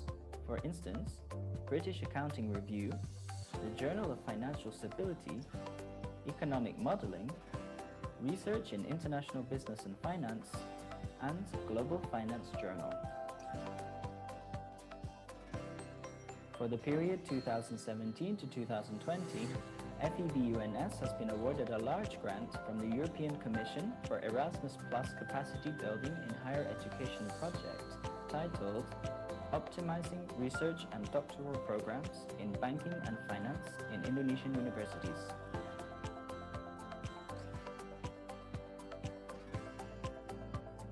It involves 4 European universities and 6 Indonesian universities. Some faculty members have received international grants and have been internationally respected and appointed as managing editors, associate editors, and reviewers in reputable journals. Some have also been appointed as PhD external examiners in overseas universities. This doctoral program has established mutual collaborations, especially in research and teaching learning, with numerous reputable overseas universities.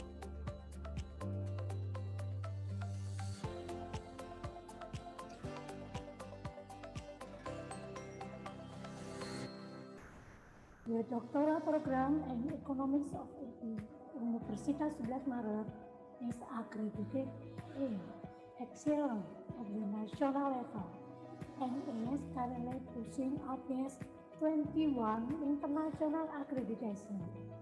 Accreditation is important to ensure the quality of education that we deliver meet the national and international standard. We are enjoying study at the doctoral program in Economics of UNS. We are taught by high-quality faculty members with excellent research record. The program also provides many opportunities for students to have international exposure, especially related to research. I select the doctoral program in Economics of UNS for several reasons. First, the program is accredited A by international accreditation, but meaning that the program is excellent. Second, I have heard that the program facilitates some international exposure for studying. Third, the faculty members are well known at the national and international level. I learned a lot during my study at the doctoral program in Economics of Universitas 11 Maret, with particular emphasis on conducting high-quality research. The program also regularly invited prominent scholars from overseas universities, facilitating us to gain knowledge and skills, as well as constructive inputs for our doctoral research.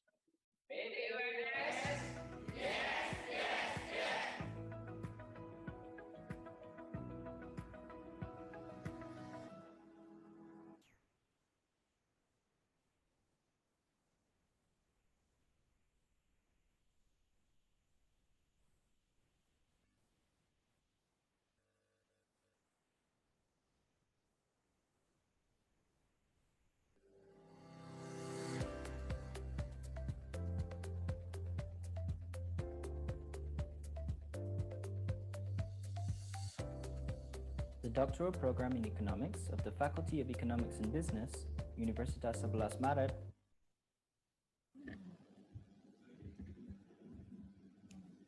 Ladies and gentlemen, let's move to the second keynote speaker. The moderator for this session is Ms. Arum Darmawati, SAMM.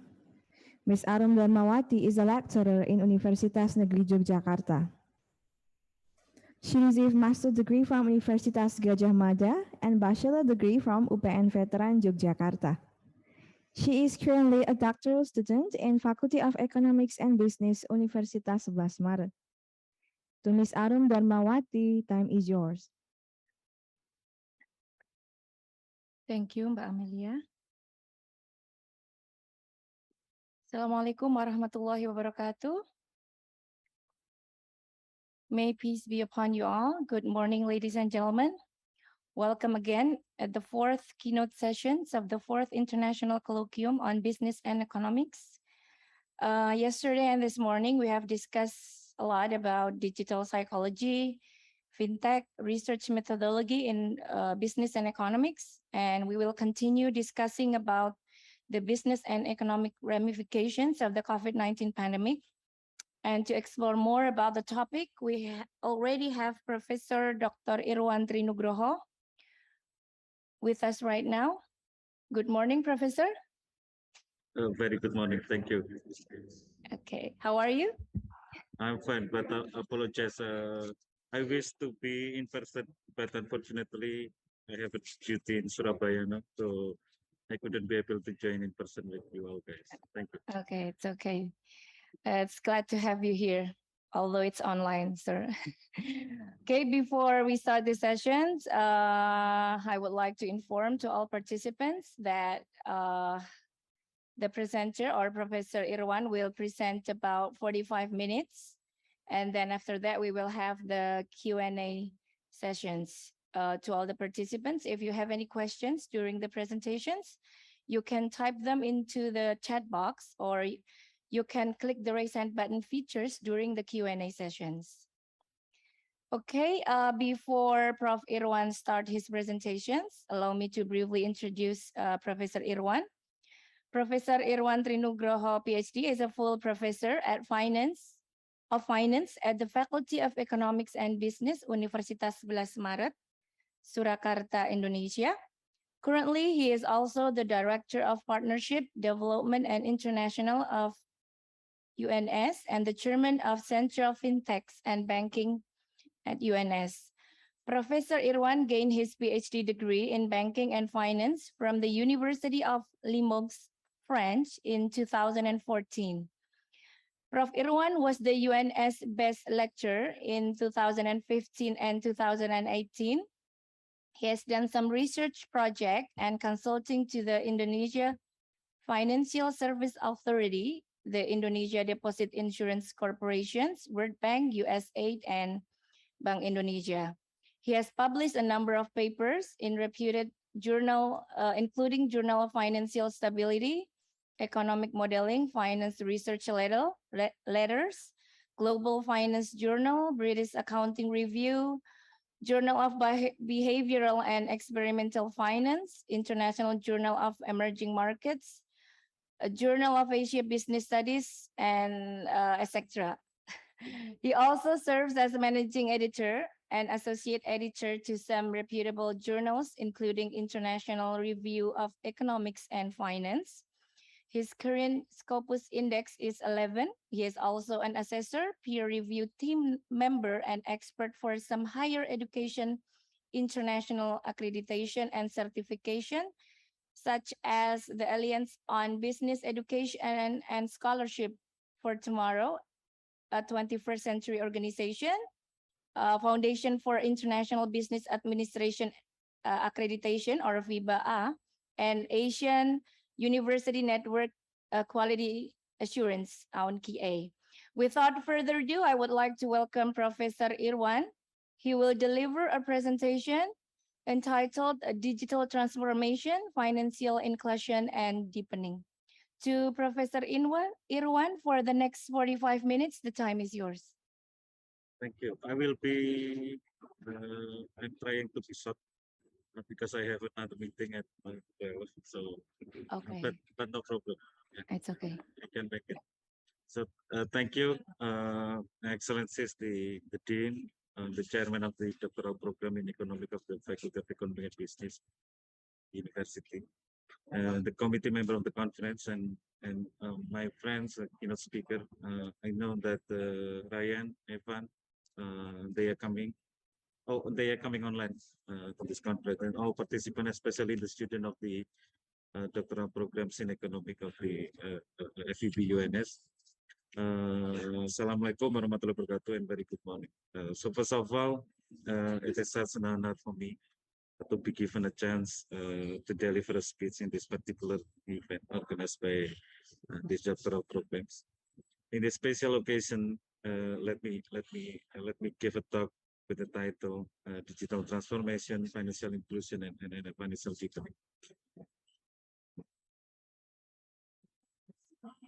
So before I discuss the on the technological development in finance. So let us look at again the importance of financial services in the overall economy. I would like to give some empirical evidence based on my own works and some co-author on several issues with regard to the role of financial inclusion and financial deepening of economic output. So let me start with the first paper. It was published recently in Economic Modeling 2021 last year. So basically this paper is a cross-country study investigating how finance contribute to innovation at the country level. And if you look at these two figures, then it is clear that financial development at the country level, both credit and equity market, is positively associated with the degree of innovation. Means that the higher the financial development, the higher the innovation at the country level, aggregate at the country level. And it means that we prove at in the country level that finance still matter in explaining the economic growth.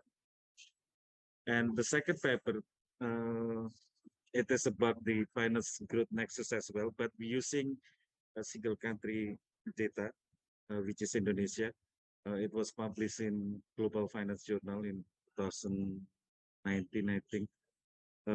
We use more than 29,000 firm level data across province in Indonesia. So we take advantage of having a large data set on the firm level. So it is not only publicly traded firms, but also non-publicly traded firms.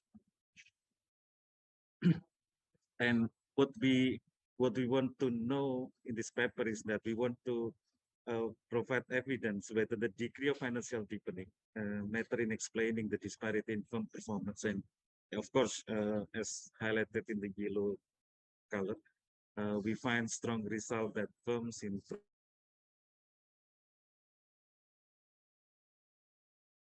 having a better performance in general, especially for firms with higher financial constraint, means that in the province that financial deepening is higher, then the firm performance in that province would be stronger compared to firms in the province with less financial infrastructure.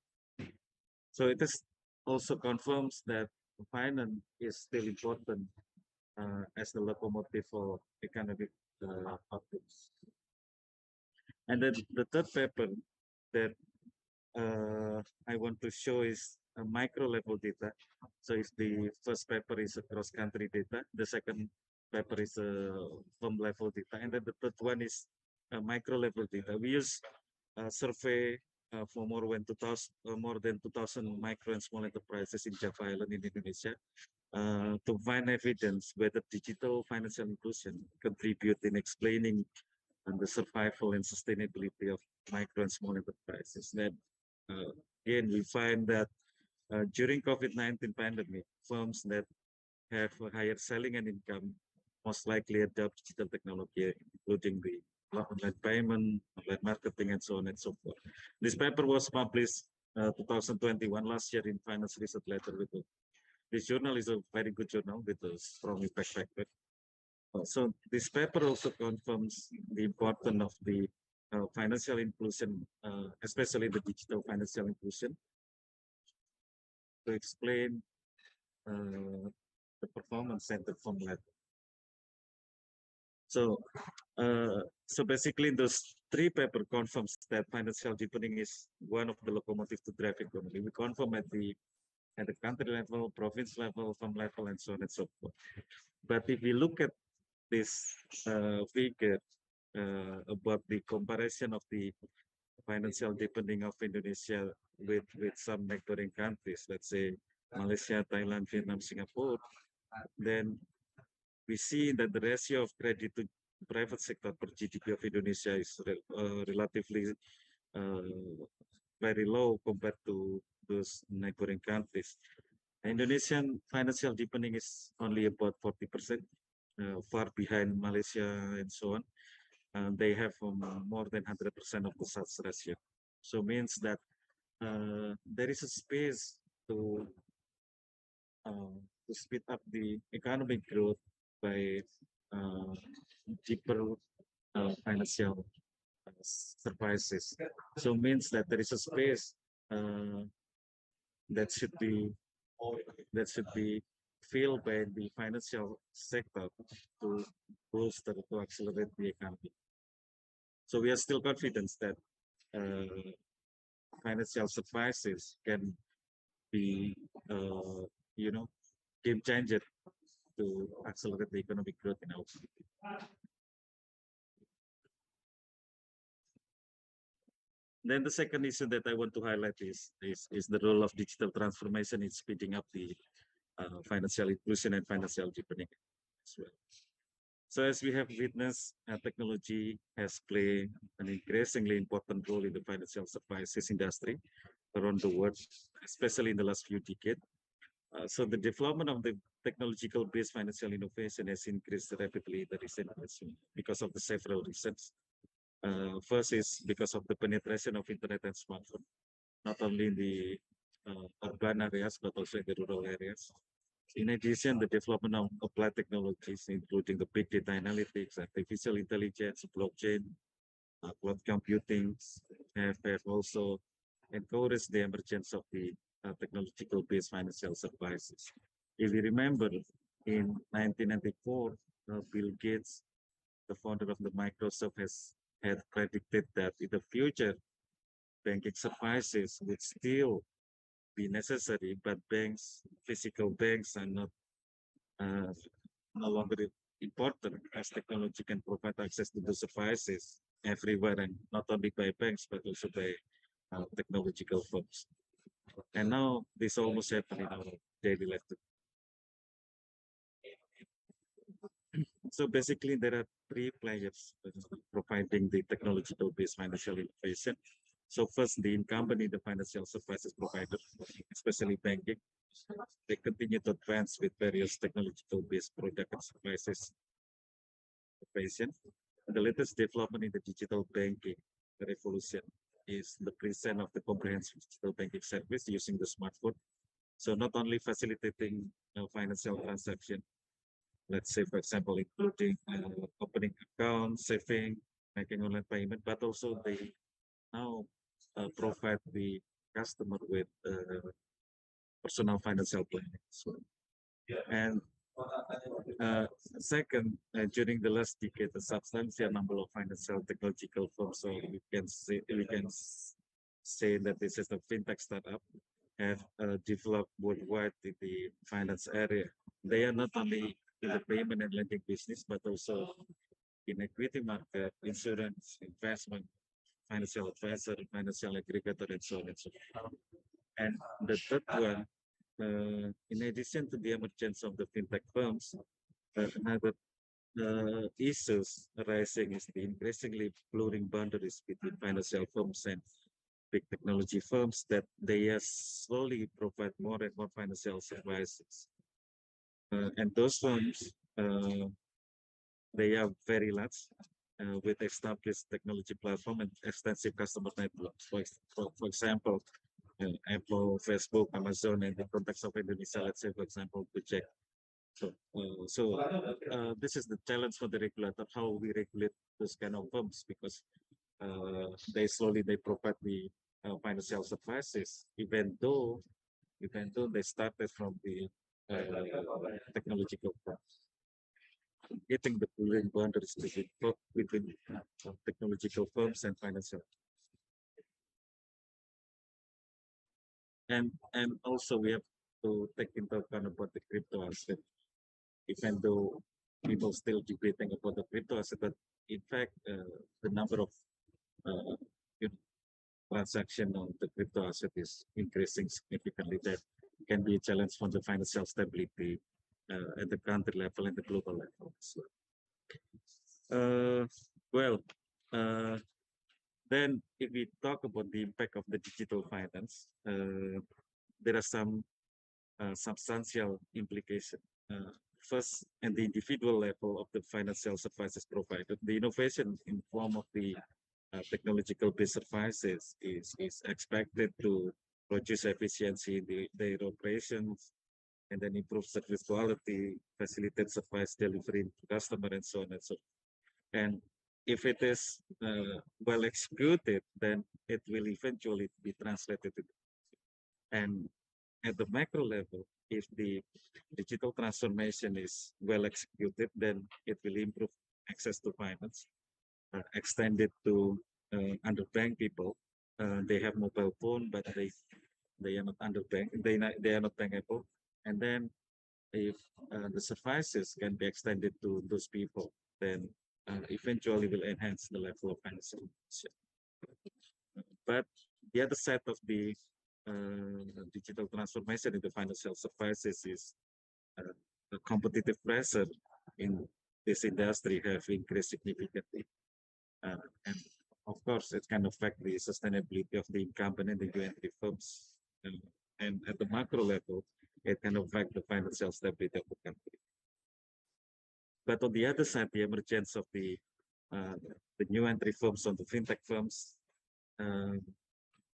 bring also some benefit for on the industry. First, the emergence of the fintech companies has awakened the incumbent. In this case, is the traditional banking and insurance, to conduct the digital transformation as well as we already discussed previously, and also to collaborate with the fintech firms, because the fintech firm they can provide some technology that banks may not be able to transform immediately to those kind of technology.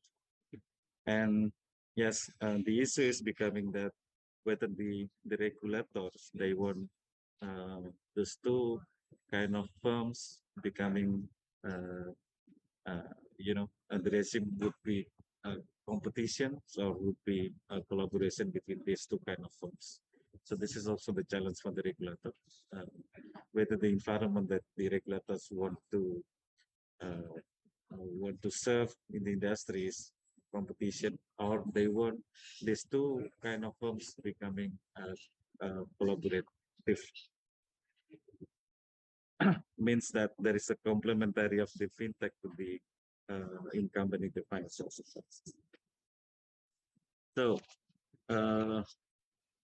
as we have discussed previously, so digital transformation is expected to be the game changer for the financial inclusion and financial deepening, because the access to technology and to underbanked people can accelerate the number of people included in financial services. So financial inclusion basically refers to all initiatives making the formal financial services accessible and affordable, particularly for underprivileged people. And if we know financial inclusion is part of the global agenda, as many people they believe that financial inclusion would be the bolster for financial development and economic growth as well, and eventually is expected to reduce the income inequality. Many people may argue that fintech would help improve financial inclusion significantly, especially in developing and emerging countries, because in emerging and developing countries, the number of underbanked and unbanked people is relatively high, and they are not served by formal financial institutions. So means that digital transformation is expected to be the game changer, accelerating the number of the people engaged in the financial services, and then the percentage of financial inclusion would be increased as well. And on the other side, we have also to talk about whether the benefit of the digital transformation of the digital finance would also becoming a game changer in the campaign of the one of the SDGs, which is the income inequality. So one of the sustainable development goals is the reducing income inequality.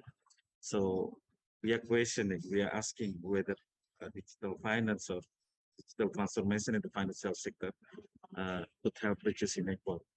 If the good side of the financial services, sorry, if the good side of the digital transformation in the financial services, which is for the accelerating financial inclusion is done, then we can expect that the income inequality would be reduced due to the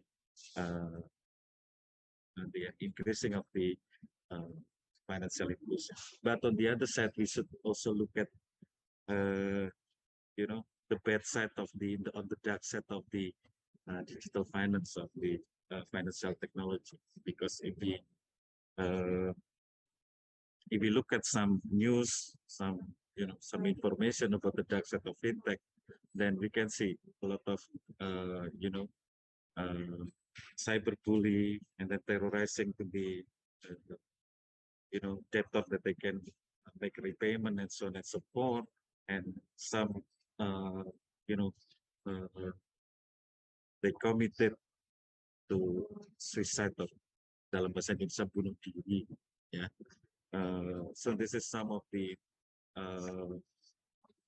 dark side of the financial technology or digital finance, because if it is not well regulated, the emergence of the legal financial technology could also lead to emergence of the illegal financial technology that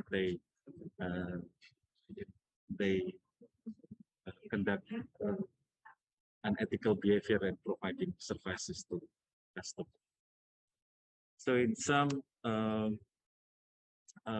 financial technology is expected to be a game changer. So bringing some opportunities to society and create some benefit at the country level. But it must be well regulated, because if not, then potential dark side of the digital finance would create the damage to the society. Therefore, we propose some policy recommendation to the regulator and also to the provider to the industry, how to move forward with regard to the digital transformation in the financial services. First, of course, both the provider and regulator in the financial services, they must comprehensively and continuously educate the public, especially on the use of the digital finance, to improve the society understanding of the benefit of risk of using technological-based financial services. So financial literacy should be in terms of personal finance and financial planning, so helping illiterate people understand how to manage their money and prevent them from being over-indebted. So intensifying financial literacy and education could be achieved with the collaboration not only by provider and regulator, but also by academics and the NGO and so on and so forth. And to highlight the issues of disparity in financial literacy, so we at the Center for Fintech and Banking of UNS, we did simulation using the Google search volume, or people refer to Google Trend, using two keywords. When we use a fintech illegal as the keyword, not only people in Java that search this keyword, but when we turn to the keyword of fintech legal in the search engine, then we see that only people in Java explore that kind of keyword. Means that there is an indication that there is a significant gap in the financial literacy across profit in Indonesia, especially for the financial technology. And next, improving financial literacy, especially on financial technology, could also lead to higher trust in the financial technology. So trust also means engagement. Increasing trust would lead to financial inclusion. So if we look at our result here, we can see that the trust to fintech is the lowest one compared to trust to banking industry, to non-bank financial institution, and so on. But if we look at the two columns, the first column is people with high financial literacy, and the second column is the people with low financial literacy. We can see that there is a significant gap between these two group of people. Means that the trust to financial services provided would increase if the financial literacy is increasing as well. So means that if we bolster the level of the financial literacy, then the trust to the financial services provided would increase as well. So there is a space to increase the trust to the financial services if the financial literacy could be increased as well. Then the second things that we should highlight is also about the infrastructure of the information and communication technology. It is essential, of course, yeah, it is essential to promote financial inclusion using the adoption of the digital finance. So, therefore, especially in the context of Indonesia, balancing the quality of the ICT infrastructure post-profit is strongly necessary. And the third things that we also consider is about the risk of using of the technology to financial services, especially with respect to the security. It should be a concern for the provider in the financial services. Security means two things: the system failure, and the second one is the security risk itself. So investment should be made not only in the use of technology, but also in the designing of well-established security system in the technological-based financial interface. It should also be noted that operation risk coming from the use of the technology can lead to the decline in the trust, not only to the individual service provider, but also to the industry and the financial system in general. So be careful with the technological failure and risk, because system failure and weak security can lead to lower trust of the customer, and if there is no trust of the customer, then people don't want to engage with the financial services provider. And the other things that we also consider is about the policy and regulation issues, especially dedicated to the financial services authority. So first, we think that the interest rate loan channel by the financial technology firms, peer-to-peer lending, is quite high without the selling price. So the regulator should impose those kind of firms to lower the interest rate that kind. And then the second thing is that we also encourage the regulators to impose the peer-to-peer lending to focus more on generating productive activity, especially to micro and small enterprises that do not access to bank lending. So if the interest rate can be lower, and then they focus on the loan to productive activities, then I think it is critical to bolster economic growth and reduce income inequality. And the last thing that we also provide recommendation to the regulator and also to the provider of financial services is about the transparency of the service that provided by the banks and the financial technological firms. This is important because it is the necessary condition to ensure that the services that they provide are fair and do not harm customers. So therefore, there are three essential infrastructure aspects. If those three kinds of infrastructure can be taken up, and it will be beneficial for the transparency in the financial services. So the first thing is better financial customer protection. And then the second one is the integrated loan database channel by fintech and banking. And then the one is the regulated personal data protection. And moreover, comprehensive financial regulation are needed to protect society from the unethical business practice of illegal or predatory fintech provider. So let me continue my talk with some points with respect to the contribution of universities in accelerating financial inclusion through digital transformation. So basically, as it is mandated by higher education institution, the role of university should be in three aspects. First, the education. Then the second one is about the research, and the third one is community development. So as for the education and training, delivering knowledge and skill with respect to digital finance should be conducted in several ways.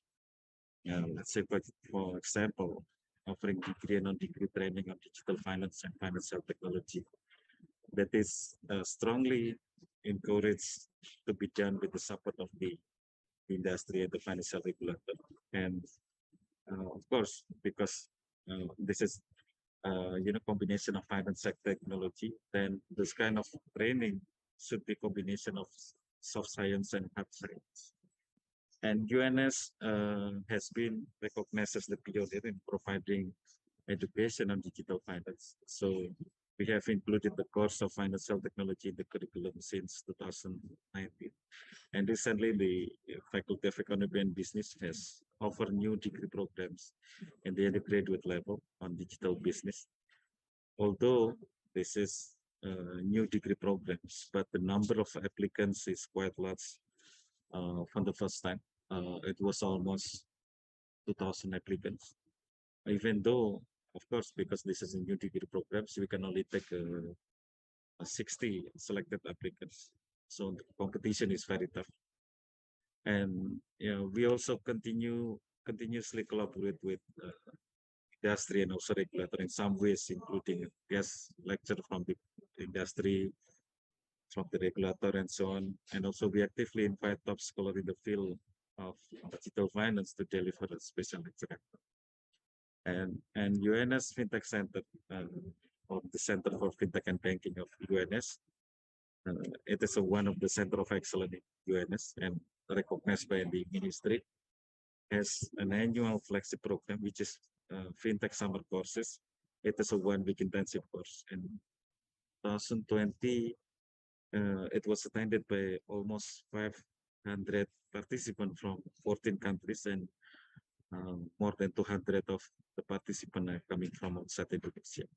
And the lecturer is not only from UNS, but also coming from the industry, coming from the regulator, coming from the association, and coming from partner in the overseas university. So it is free. People can attend these courses freely without registration fee and so on. Just simply follow the Instagram of the UNS Fintech Center if you want to register these kind of intensive courses. And of course, the second one is about the research. Yes, the research on digital finance, both applied and academic research, have been extensively done in UNS, and we have produced many papers and a policy brief with respect to the digital transformation, digital finance, financial technology, and so on and so forth. And some of them are conducted with in collaboration with the financial regulator. And I give the last thing I want to share is about some research track that now becoming the pipeline of our center in the next 1 or 2 years. That we are now concerning about this kind of research track. The first one that we are focusing now is about the impact of the digital finance on small business financing. And then second one is about the contribution of financial technology and inclusive testing, what we are discussing previously about the game changer of fintech to bolster the financial inclusion. The other things that we also focus on is about the how market structure industry structure and competition is affected with respect to the digital transformation in the financial services. And yes, the last one, we also focus on socioeconomics of digital finance, how um, poor people they manage the small incomes and how fintech can mitigate that kind of difficulties. And also we focus on the dangers of the financialization, whether the predatory, you know, predatory fintech services you know, can be mitigated by increasing the financial literacy and so on.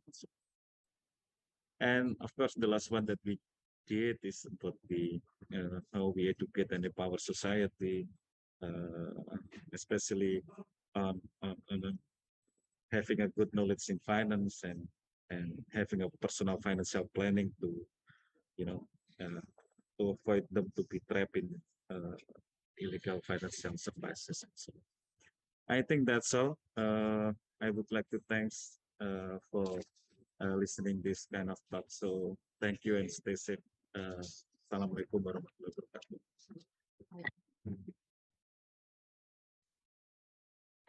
Thank you very much, Professor, for the insightful speech. I think it's very interesting, always interesting to discuss about digital transformation, especially in fintech, because although we know that it has a lot of benefits, but as Professor Irwan mentioned, it also has a dark side.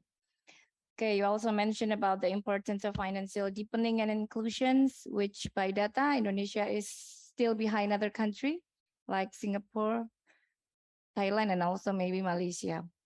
You also mentioned about the importance of financial literacy and highlighted about the issues of policies and regulations by the government, maybe, especially in fintech about the interest rate.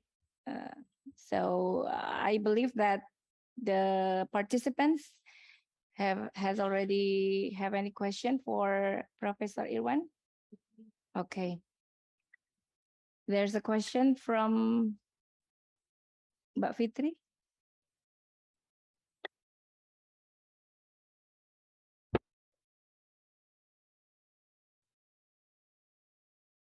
Assalamualaikum warahmatullahi wabarakatuh.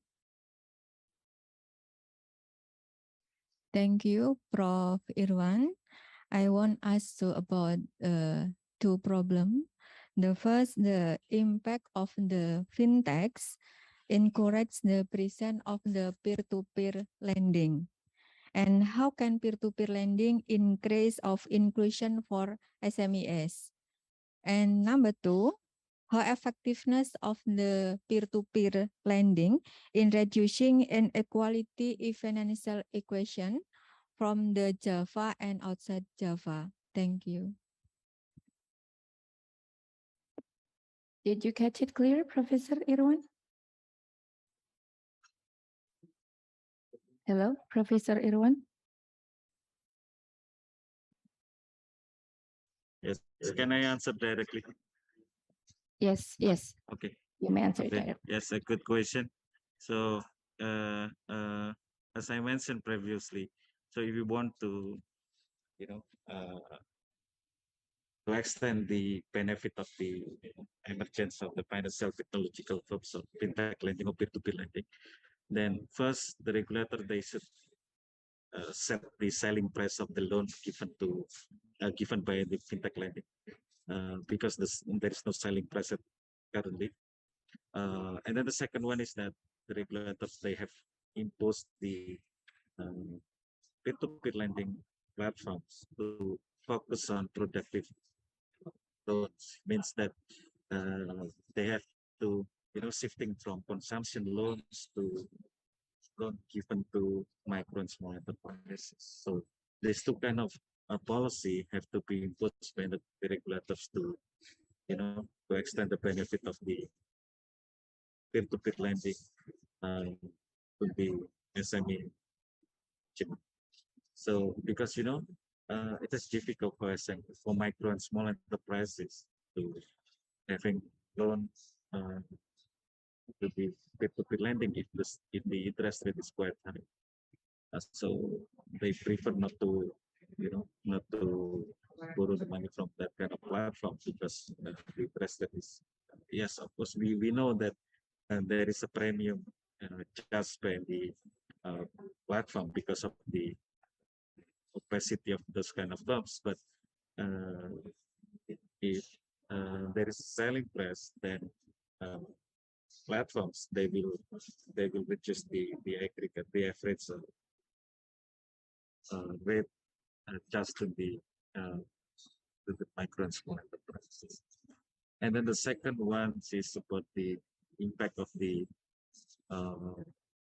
digital transformation of the income inequality. So yes, this is you know something that we have to be careful about that, because if everyone's they engage with the digital and they don't have a good financial literacy, enough financial literacy, then the benefit of the transformation could lead to the dark side, because some people they don't know about the business of the peer-to-peer lending. They don't know about how to identify whether the fintech is illegal or legal, and so on and so forth. Then they may be trapped to illegal predatory lending.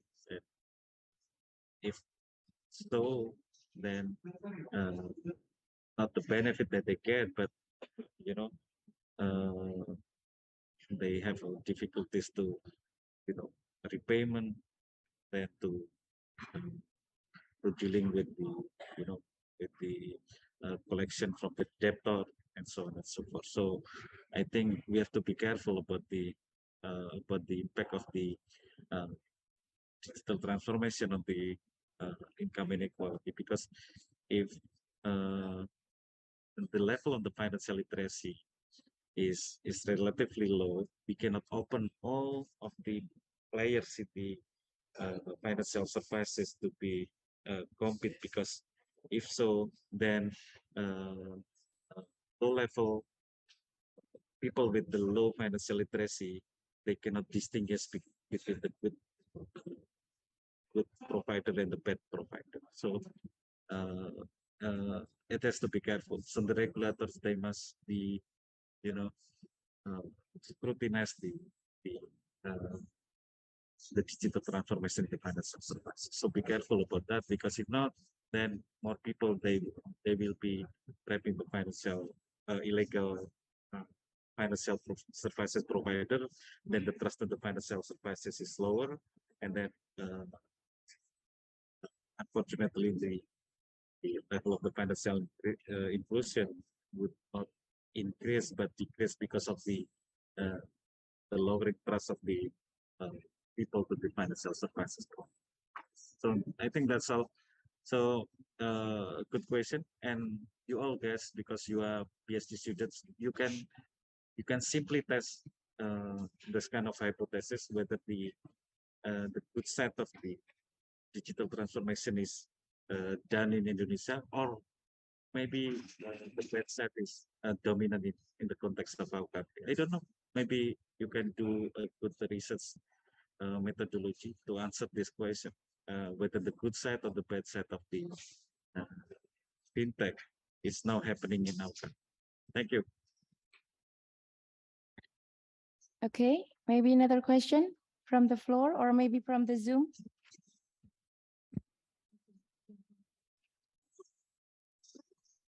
You can ask in Bahasa.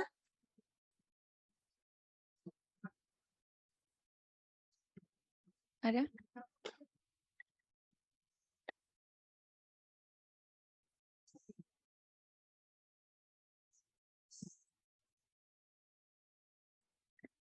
We have one question in the Zoom meeting from Bu Estu. You may ask the question directly to Professor Irwan. Okay, baik, thank you. I permit to ask in bahasa. Selamat siang, Prof. Irwan. terkait dengan tadi ada isu tentang regulation, ada indikasi bunga dari fintech lending diturunkan. Nah ini agak sedikit mungkin saya melihat fenomena terbaru. Kemarin kami riset terkait P2P lending untuk di kawasan Subang yang mencakup 13 kecamatan terkait dengan baik itu dari 100 responden itu ada ilegal yang 10 dan sisanya adalah yang legal. Nah, terjadi fenomena ternyata dari riset tersebut terindikasikan mereka yang meminjam di fintech itu kemudian berperilaku ingin mengambil keuntungan jadi menggunakan tidak untuk tujuan seperti baik untuk konsumtif atau produktif tapi meminjamkan kembali ke pihak lain. Jadi ketika gagal bayar dari pihak jadi terjadi gagal bayar secara berjamaah gitu. Nah, jadi kalau itu direndahkan maka khawatirnya itu malah mendorong itu tadi. Jadi kayak membuat bisnis fintech lagi tapi di dalam fintech. Jadi fintech dalam fintech, tapi yang satunya itu fintechnya jadi ilegal, jadi personal yang seperti meminjamkan gitu. Jadi mereka bersikap seperti fintech, tapi sebenarnya mereka adalah personal gitu. Itu kasus kami itu sampai ada gagal bayar sampai 150 juta. Itu dan itu terjadi di rentang usia 15 sampai 25 tahun. Nah, gitu. Nah, bagaimana pendapat Bapak terkait fenomena ini dilingkan dengan isu tadi mungkin proteksi dari pemerintah terkait dari fintech lending. Itu baru di kawasan Subang mencakup 13 kecamatan 100 responden. Apakah ada arahan dari Bapak atau saran untuk maksudnya capture dari fenomena ini? Demikian Prof. Irwan, terima kasih. Terima kasih Bu Estu. Ya, jadi gini, problemnya fintech sekarang ini, fintech lending itu salah satunya adalah apa sih? Salah satunya adalah karena belum ada database yang terintegrasi, ya, belum ada yang namanya kalau di bank kan ada namanya SLIK ya, SLIK ya. Nah kalau di fintech belum ada tuh SLIK ya. Nah ini sedang diusahakan oleh asosiasi. Nah kalau nanti itu ada SLIK-nya fintech ya, dan harapan saya itu nanti saya sudah bilang ke regulator ya, bahwa itu nanti SLIK-nya bank dan SLIK-nya fintech jadi satu, terintegrasi maksudnya. Jadi tidak ada lagi orang yang kemudian akan bisa pinjam di banyak tempat dalam satu bentuk. Ya. Dan kalau sekarang nggak terdeteksi nih. Nah, itu satu ya. Salah satunya adalah masalah tadi transparansi. Jadi harus ada integrated database. Ya. Itu satu. Yang kedua, jadi gini, problemnya kan gini, yang tadi disampaikan Bu Estu adalah orang pinjam di peer-to-peer lending, ya kan? Terus kemudian itu dijual lagi kan gitu. Ya kan? Nah, kalau seperti itu berarti problemnya di daerah tersebut adalah satu, berarti penetrasi dari formal financial institution itu berarti masih rendah. Karena apa? Karena berarti di situ ada margin. Ya. Kalau sekarang nggak pernah misalnya pinjam di peer-to-peer lending itu 4%, berarti kalau dia masih bisa jualan lagi, berarti masih tinggi sekali tuh, ya kan? Berarti di situ ada margin. Nah, margin itu bisa dikurangi ketika apa? Ketika penetrasi dari BPR, itu bank mikro dan seterusnya itu bisa masuk ke situ. Kalau itu bisa masuk itu akan potensi istilahnya itu arbitrase ya. Kan itu berarti orang bisa jualan lagi, ya kan? Pinjam di fintech jualan lagi itu karena apa? Karena ada marketnya di situ. Nah kalau marketnya sudah terlayani, itu mungkin bisa jadi tidak ada lagi praktek seperti itu. Ya, jadi karena gini, kenapa saya menyarankan bunganya itu diturunkan? Ada selling price di situ. Karena gini, Ya, terus terang memang sejak adanya POJK 77 2016 yang peraturan OJK yang mengatur peer-to-peer lending itu tingkat bunga peer-to-peer lending itu lebih naik ya, meningkat karena apa? Karena demand lebih besar daripada supply. Jadi jumlah borrowernya kenaikan jauh lebih kenaikan jumlah lender, maka kemudian tingkat bunganya menjadi meningkat kan? Ya. Karena ada insentif bagi lender untuk dia masuk ke situ, sehingga dia butuh premi yang lebih tinggi. Nah, itu menyebabkan apa? Menyebabkan dia tidak kompetitif bagi tadi, bagi yang loan productive loan kan gitu. Kecuali kalau itu consumption loan itu mungkin orang karena kepepet ya konsumsi untuk keseharian, maka dia akan terpaksa pinjam ke situ kan. Nah, tetapi implikasinya apa? Implikasinya itu bukan loan yang produktif ya, itu loan yang sifatnya aktivitas yang tidak menambah banyak economic output kan gitu. Ya kan? Nah maka kemudian itu harus diturunkan agar apa? Agar itu bisa dijangkau oleh micro and small enterprises kan. Ya, jadi itulah kenapa saya pesan ya bahwa itu harus ada selling price-nya kan. Karena kalau enggak berlakunya adalah di orang lebih banyak nanti dibuka sudah konsumtif ya, kredit konsumtif daripada kredit produktif karena kredit produktifnya nggak masuk bagi mereka karena cost of fund-nya jadi mahal ya kan, dan mereka harus nyari return yang melebihi itu kan, itu agak susah bagi mereka. Tapi bagi konsumtif ya kan, itu mau tidak mau mereka mungkin pinjam ke sana karena tidak ada alternatif lain kan? Ya.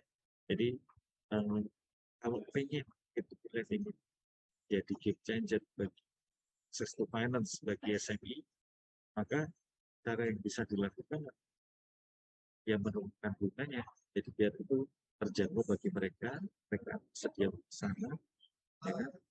Kemudian itu tidak terlalu tapi kalau itu tingkat bunganya tinggi, ya SME-nya nggak bisa masuk ke sana, micro and small-nya nggak bisa masuk ke sana, maka kemudian yang masuk ke sana adalah apa? Ya pinjaman-pinjaman konsumtif yang itu kemudian jatuhnya hanya jadi bahan bagi borrowernya tadi. Ya, jadi itu. Nah, kemudian tadi ya kalau itu praktek seperti itu hadir, ya kan, maka itu berarti ibu malah bisa menyampaikan pada otoritas di daerah tersebut. Gitu. Hasil risetnya itu saya kira bagus sekali ya. Jadi potret itu sampaikan bahwa ada praktek seperti ini, berarti ada apa? Ada mismatch antara demand dan supply. Ya, demand-nya banyak, tapi supply-nya nggak ada.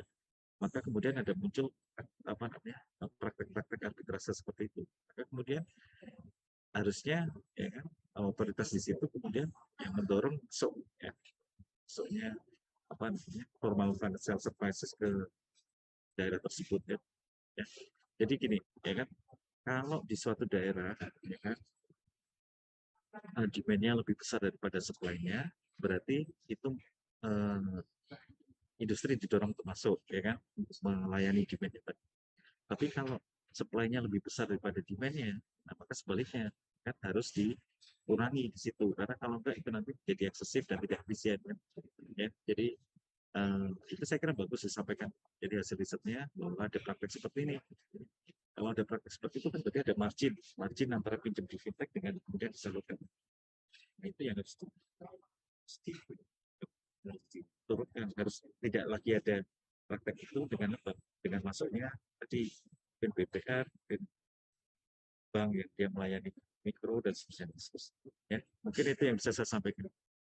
Ya, terima kasih. Terima kasih, Prof.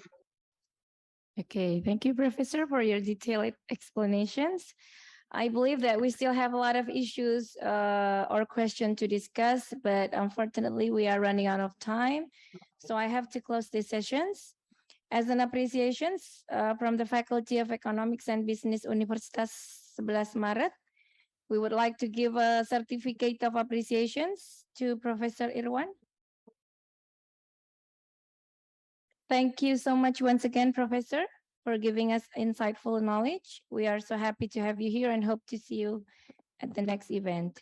Thank you. I apologize. I have to be in another meeting, so I have to leave this the colloquium. So thank you very much and success with your paper and your research. Thank you. Assalamualaikum warahmatullahi wabarakatuh. Waalaikumsalam warahmatullahi wabarakatuh. Okay, I think it's now time for me to send back to the Master of Ceremony. Thank you very much. Assalamualaikum warahmatullahi wabarakatuh. Thank you, Professor Irwan Trinugroho, MSc PhD, for sharing with us here today. And thank you to Ms. Arum Dharmawati for conducting this insightful discussion. Ladies and gentlemen, next agenda is announcement of our best paper. We will announce the best paper in the 4th International Seminar and Colloquium on Business Economics ICBE 2022. There are 4 best papers in this conference, and the committee provides certificate and prize for the selected paper. The Best Paper Award is given to Best Paper 4, authored by Ms. Siti Arifah and Ms. Rahmawati with paper title Kepemilikan Keluarga dan Manajemen Laba Sebuah Studi Blibli. Congratulations.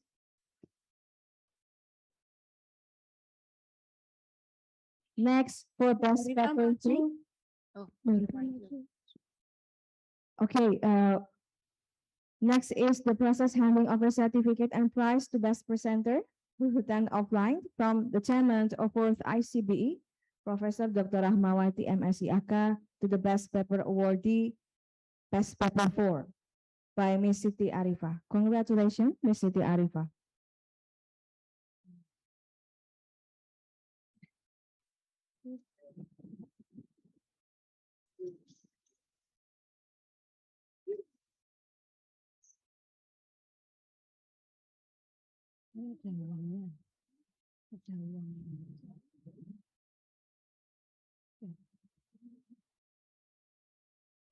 Next is Best Paper 3, authored by Ms. Nurzazrin and Ms. Trimuyaningsih with paper title, The Nexus Between Institutional Quality, Efficiency, and Stability. Congratulations.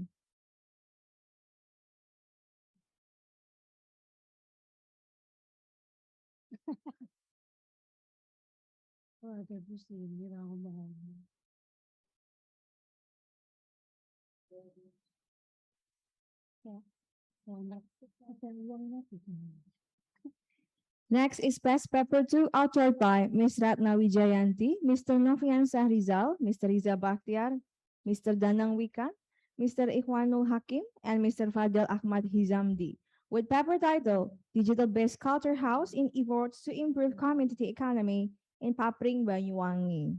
Congratulations for Ms. Ratna Wijayanti et al. Okay, and the last is Best Paper 1, authored by Mr. Hasan Mukibat, Mr. Dodi Setiawan, Ms. Yani Aryani, and Ms. Fali Khatun, with paper title, Women in Boardroom and Financial Soundness Study. Congratulations.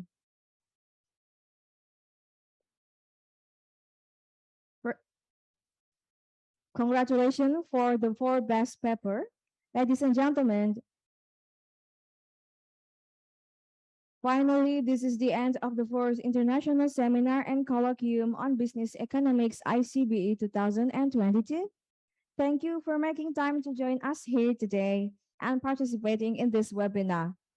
As the 4th ICBE 2022, we apologize if there is any inconvenience. See you in the next agenda. I wish you all a pleasant day. Thank you. Wassalamualaikum warahmatullahi wabarakatuh.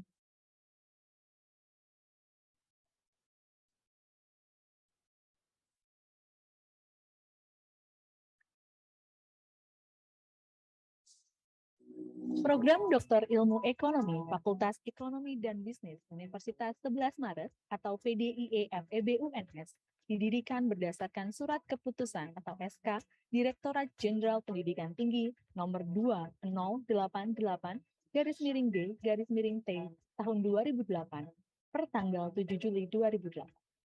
Sejak dibuka pada tahun akademik tahun 2008, program ini telah berhasil memperoleh akreditasi A dari Badan Akreditasi Nasional Perguruan Tinggi atau BAN-PT pada tahun 2016. PDIE FEB UNS memiliki visi menjadi program doktor ilmu ekonomi yang bereputasi tinggi di tingkat nasional dan internasional. Bereputasi tinggi